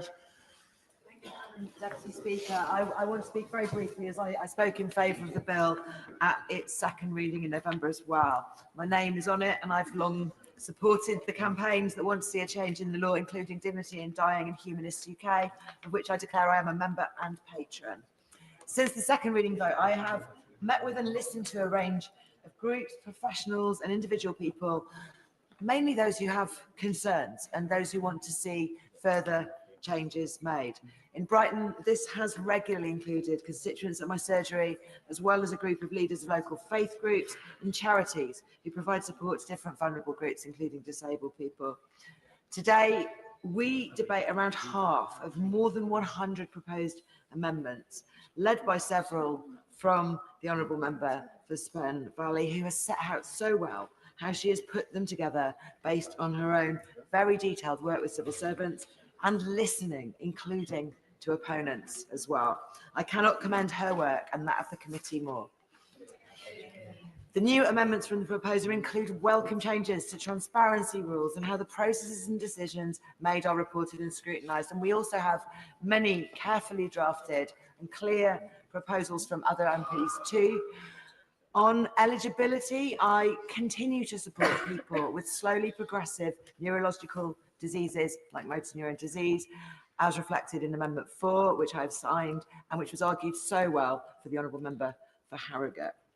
And today, I don't want to list lots of amendments. I do want to briefly set out the approach I will take to the amendments being debated today while listening to the rest of the debate and then deciding how to vote, because I believe that we must end up with the strongest, clearest and fairest process for making decisions, safeguarding against abuse, scrutinising the use of the policy after it becomes law, and providing the very best and most appropriate help to people who want this choice at the end of their lives. I aim to strongly back amendments that demand greater reporting and recording of decisions made, and for transparency, including financial transparency, demographic data and other statistics from those who are supervising decisions and providing the new service, including the new supervising commissioner. The ability to monitor the implementation of this policy, ensure it's working as intended and detect any problems immediately is really important to me. I will also back changes in the process that ask for more training for those taking part in decisions and to ensure fair and effective communication throughout, including new language requirements.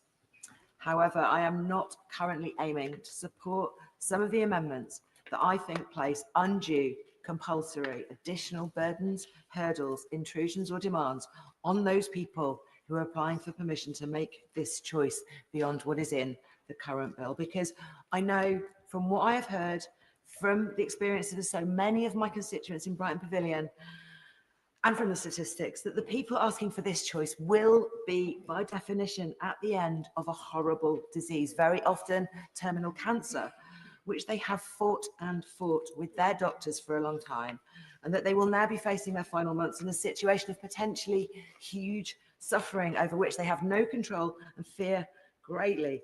We must all remember that only dying people are eligible, and in the vast majority of these cases, the person's eligibility, capacity and reasons will be more than clear to the decision makers, and I believe we must enable those cases to be approved in a respectful, caring and compassionate way, and as swiftly as the current bill process allows. In other cases where things are less clear, I agree. Many more questions may need to be asked, and I believe that the professionals currently tasked in this rigorous process under the bill's proposals will be very well placed to judge when more information, consultation and investigation will be necessary. The current rules, along with the new amendments I support, mean that they will also have to account very clearly for what they ask and what they decide under effective scrutiny. Therefore, I cannot support some of the proposals that will make every single applicant subject to additional steps, interrogation, somebody appointed to argue against them, extra processes, compulsory psychological investigation. To me, these are intrusive. They are effectively barriers in helping eligible people. I'm on my last paragraph, I'm really sorry. In helping eligible people to make their own choice for when and how to die at the end of all they've already suffered, I truly believe we must not make the process of gaining permission any more harder or more traumatic than we need to. And while I am listening hard to the arguments made, quite a few of the amendments being proposed today do cross this line for me. These momentous decisions about our deaths must be led by compassion and not be made to seem like yet another battle to face by people who've already given their all to staying alive. Shaw.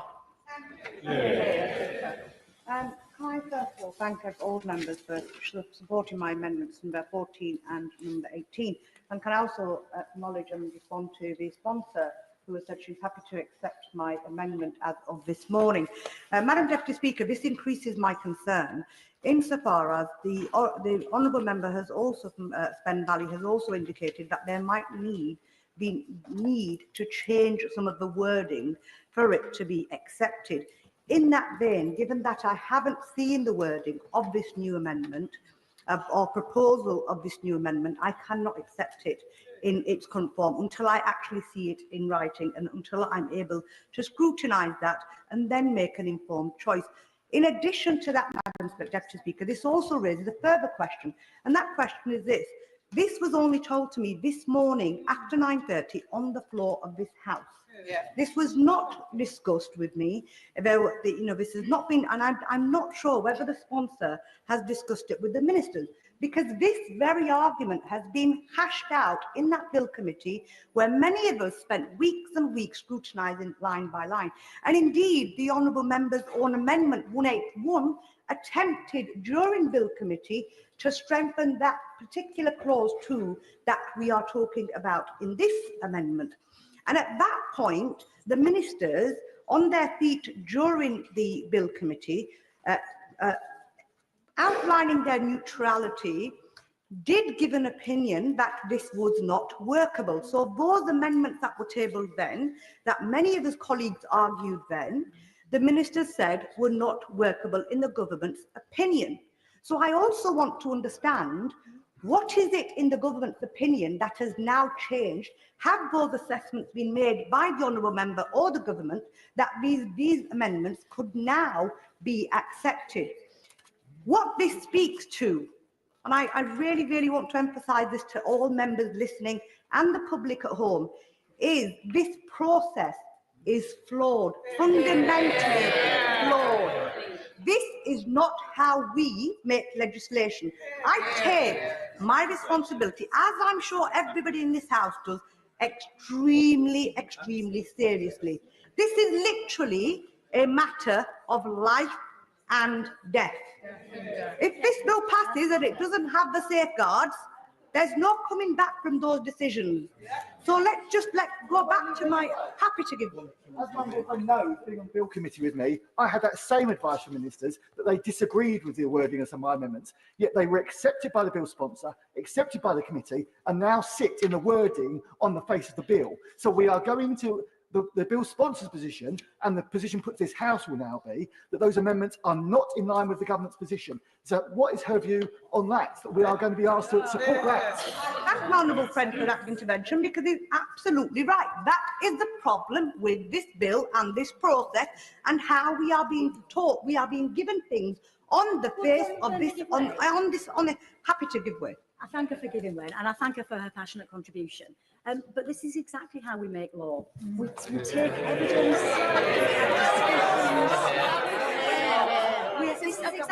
We take evidence. We have discussions. Could I respectfully remind honourable members that we are here for the report stage to debate the amendments to this legislation, not to discuss how the process of law is being made. Naz Shah. Much, Madam Deputy Speaker, and this is about my amendment, because Amendment 18 is very much about anorexia. This amendment was debated. It has been hashed out time and time again, and today I come to this House, whilst in the seat, I'm told the member is minded to accept it, without any discussion, I don't know what risk assessments or assessments the government has made. So how can I speak to that amendment when I don't have those details? I can tell plenty of people. I can say to this House that Chelsea Roth, the expert on anorexia, gave evidence to the committee. I can talk about how the clinicians of every single charity, the major charities on eating disorder, have made it really, really clear that if this bill goes through, it is not fit for purpose, and people will fall through that loophole. Because I don't have that information in front of me, I cannot speak to it. I can continue. Sorry, I'm going to make some progress. I'm going to make some progress now. So I sincerely appreciate the guidance from Madam Deputy Speaker and the Speaker and all across this House. The clerks themselves have been really, really helpful. But coming back to the amendments, what I will say is this. In Oregon, in the States, 60 women were given assisted death.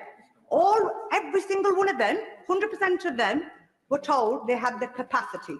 We have an issue in this country with there are 11 cases that have gone to the court of protection, Madam Deputy Speaker. 10 of them, my understanding is 9 of them, sorry, have all been told they do not have the capacity, but the doctors have been given the permission to not continue to feed them. That's an issue for us. So there is an issue of capacity when it comes to this. There is a second issue in relation to the second amendment that I've tabled. And again, I'm speaking to that because we cannot accept, and even if the member does accept it in entirety, in word for word, my first amendment, we do not close the loophole with the second amendment. And the second amendment that I've tabled, which I'm speaking to, is Amendment 38. So if we have somebody with diabetes, and the honourable member spoke very passionately about diabetes, and I know the experience because I was gestationally diabetic on 3 occasions and insulin dependent, and I appreciate the risk as being a pre-diabetic as well. If somebody decides not to take insulin, if somebody decides they do not want to have dialysis, they would bring themselves within the scope of this bill as it is written. That is a fact. It is a fact that as this bill is written, it does not, contrary to many people who have been on the radio and been on other places saying it excludes people from mental health, it does not say on the face of this bill that the mental health is excluded. It does not say that. It does not say that, and because it's not, I'm not going to give way, I'm going to make progress. I'm very conscious there are lots of colleagues. I remember sitting here, more than 100 of us who didn't get to speak in this debate the first time it was heard in November, and there are many people who might not get to speak today.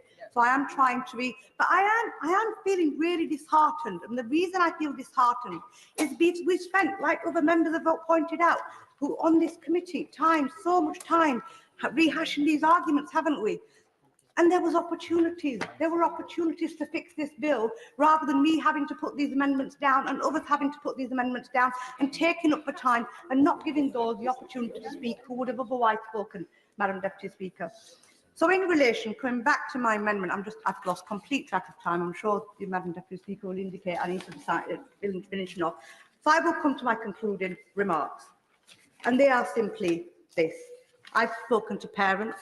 I've spoken to parents of a girl who had TIAD, which is diabetes and complexities of anorexia.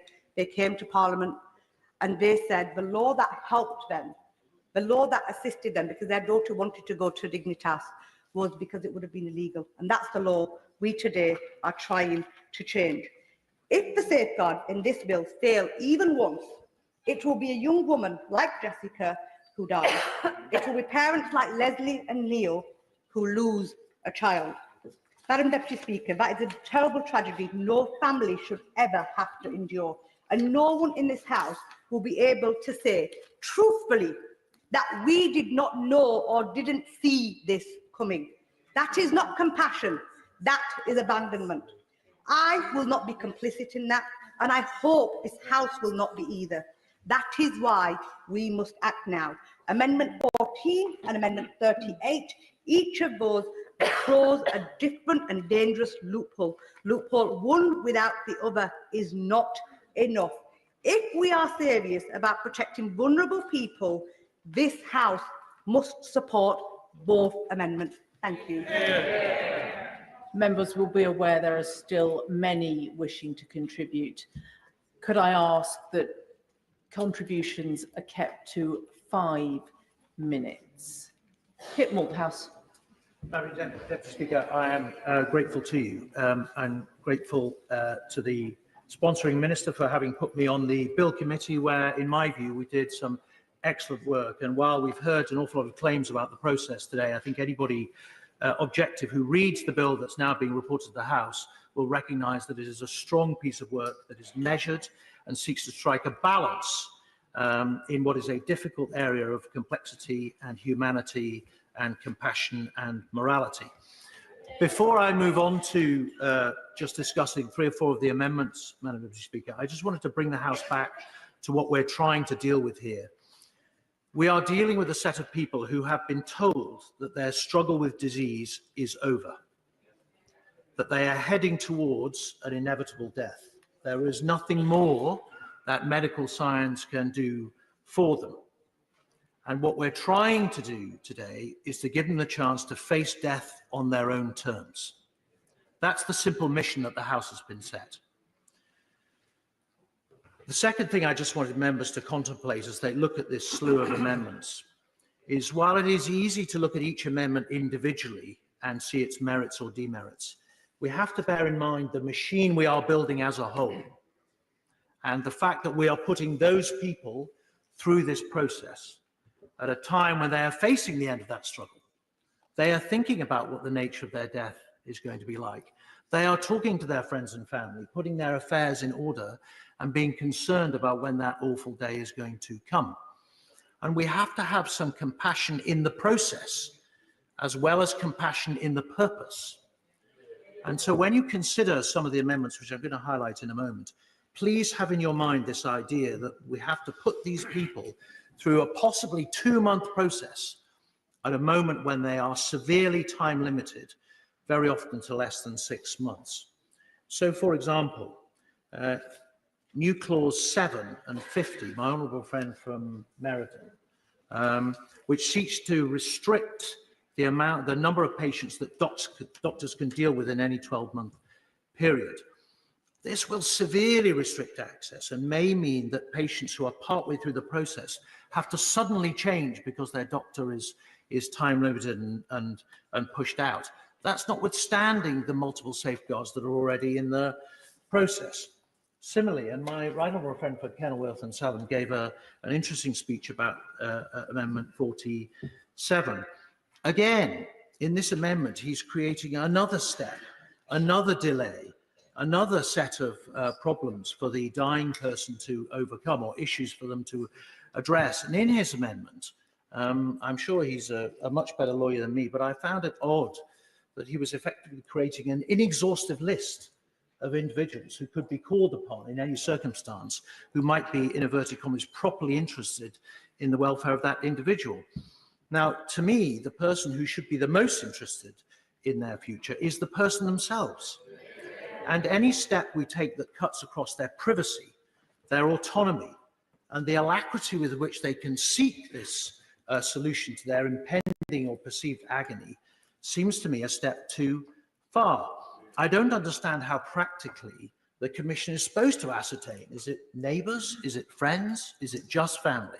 What is the definition of family? We need to put, in a moment, we need to put that contemplation and how they want to handle their death squarely in the hands of a dying person, by all means. Thank you to the honourable member for letting me raise an intervention. You mentioned that the person is autonomous and should be protected from inquiries around them. But what if that person is not autonomous because they are being coercively controlled by a partner?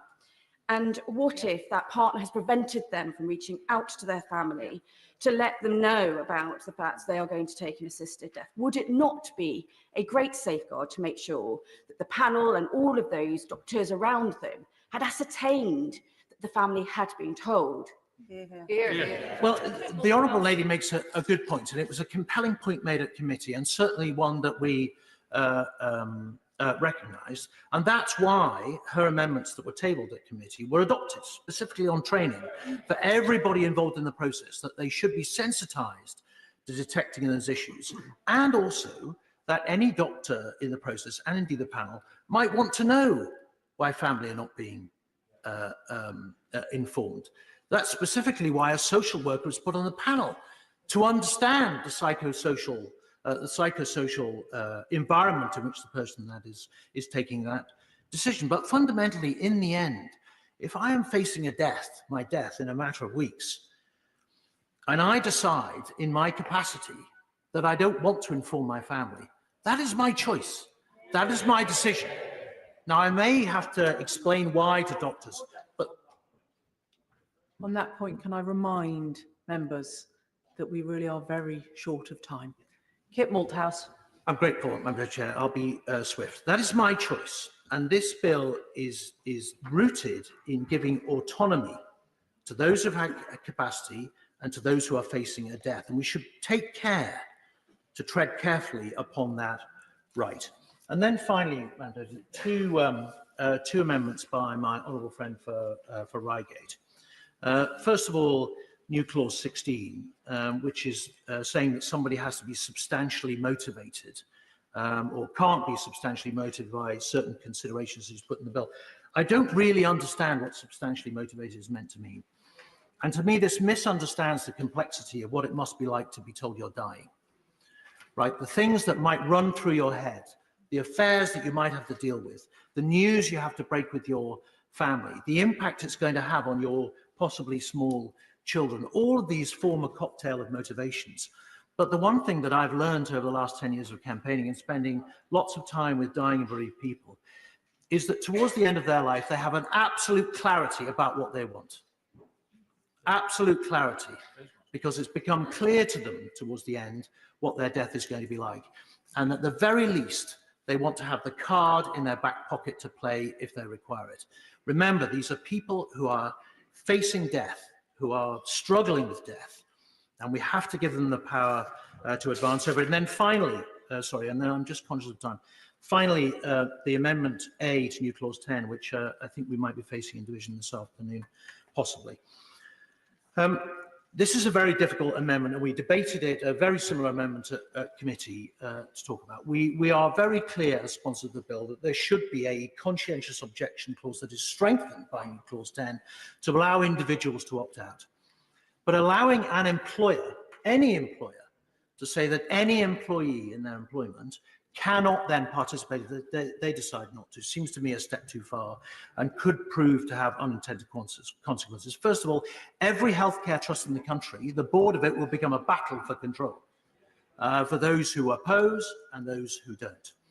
We might find that in care homes, as the Honourable Gentleman for Gainsborough, Right Honourable Gentleman for Gainsborough said, in care homes, people may suddenly find they have to uproot themselves after years of living there to relocate to get the kind of death that they want. And in effect, what this does is prioritise the rights of somebody who's providing accommodation over the rights of the dying. And as I said at second reading, in my view, as they face their end, we should prioritise the rights of the dying. It would be unprecedented to put a formal time limit on. Please, can members listen to the stricture that we are very short of time. Lizzie Collins. Thank you, Madam Deputy Speaker. I was rising to speak to new clauses 1 and 10, but I'll restrict myself to new clause 1 for the sake of time. New clause 1 says that no health professional should raise assisted dying first unless the patient has already raised it. So if the patient doesn't mention the issue, doesn't specifically ask for it, then a doctor would be entirely prohibited from even mentioning it. This is problematic for many different reasons. It goes against good medical practice, and it's actively opposed by the British Medical Association. For me, this clause undermines the hard-won rights of people to be fully informed of their medical options and would make the application of the bill unfair and unequal to the detriment, particularly, of marginalised people. Now, new clause 1 would have a very... I'll happily give way. I thank my honourable friend for giving way. Just this week on the Health and Social Care Select Committee, we heard from vulnerable service users, and they talked about white coat syndrome, that people who, when given options, faced with medical professionals, are more likely to be pushed into doing it. And that's the concern here, and that's why this amendment's here. And I don't know how I'm going to vote on the bill, but I am minded to support this amendment because of what I've heard from people from vulnerable communities. Amendments too need to be brief. Lizzie Collins. Madam Deputy Speaker, and I thank my honourable friend for his intervention. I will expand on this a little bit more, but that's exactly why all options need to be on the table. That's exactly why good medical practice has to have all options on the table, because patients should not be being influenced by the opinions, whether philosophical or medical, of a doctor. What they should be influenced by is by full and informed consent. And I believe new clause 1 would chill those discussions. It would limit the option of an assisted death to those already in the know, those who are most medically literate, those who are who are best off and least marginalised in society. It would result in unequal access to a legal process. It flies in the face of good medical practice. Good medical practice has moved away from this paternalistic idea that harmed patients and took away people's individual control. After many years' fight, mainly by women and by marginalised communities, it's now established that good healthcare practice means patients having full information in order to make their own decisions. I'm mindful of time, so I'm going to continue. Why now then, as a chamber, would we choose to give patients, to hide information from patients on their options. So many years people have been put through this. Informed consent to treatment, including end-of-life care, is only informed when it includes all options. There's also the practical element. You know, what would count as a patient raising it first? Would they have to make a specific statement? Would they have to use specific language? It would make a legal and medical minefield for doctors and patients. I would like to finish. I'm very mindful of time, so I'm going to finish with this. Colleagues may wish to look at the NHS Constitution. It says this: you have the right to be involved in planning and making decisions about your health and care with your care provider or providers, including your end-of-life care, and to be given information and support to enable you to do this. That is only the case if people are, in fact, given that full information. All people should have access to full information on matters of care. To do otherwise is to deny people their decision. It is paternalistic, and we should be moving away from that model, and people have fought so hard for that to happen. We have a chance today, colleagues, to make sure this legislation is the best it can possibly be, and it's been a pleasure to listen to the contributions from across the chamber. When third reading arrives, I am minded to support the amended bill, because the current situation for terminally ill people, the current situation with no safeguards, with no protection and with no choice is absolutely unsupportable. Thank you, Madam Deputy Speaker. Dr. Ben Spencer. Speaker, and I beg to move amendments 18, 30, 31, 17 and 32 in my name. I'll start with Amendment 18. There have been many moral arguments put forward for the need of this bill, both in debates inside and outside this place. And the vast majority have focused on the prevention of suffering.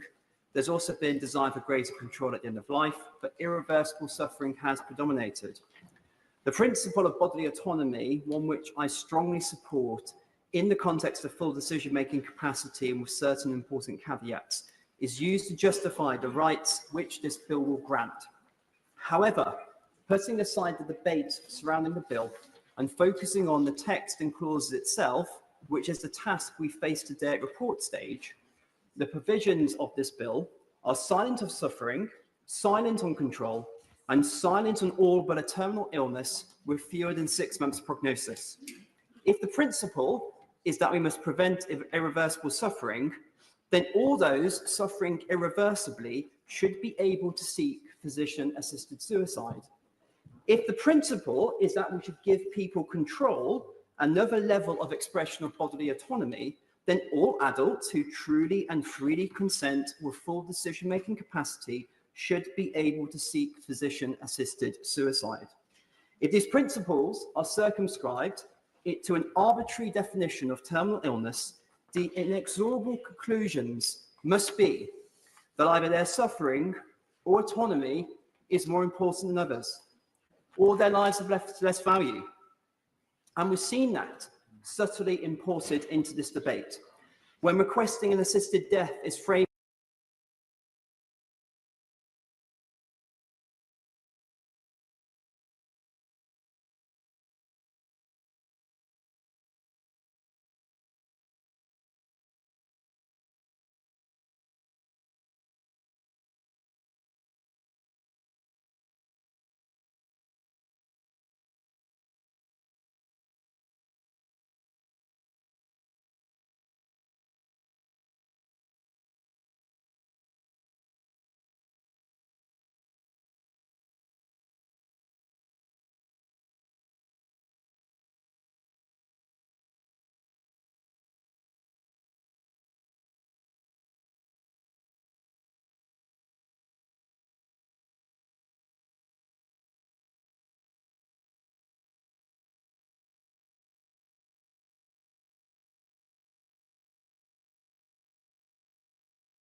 you.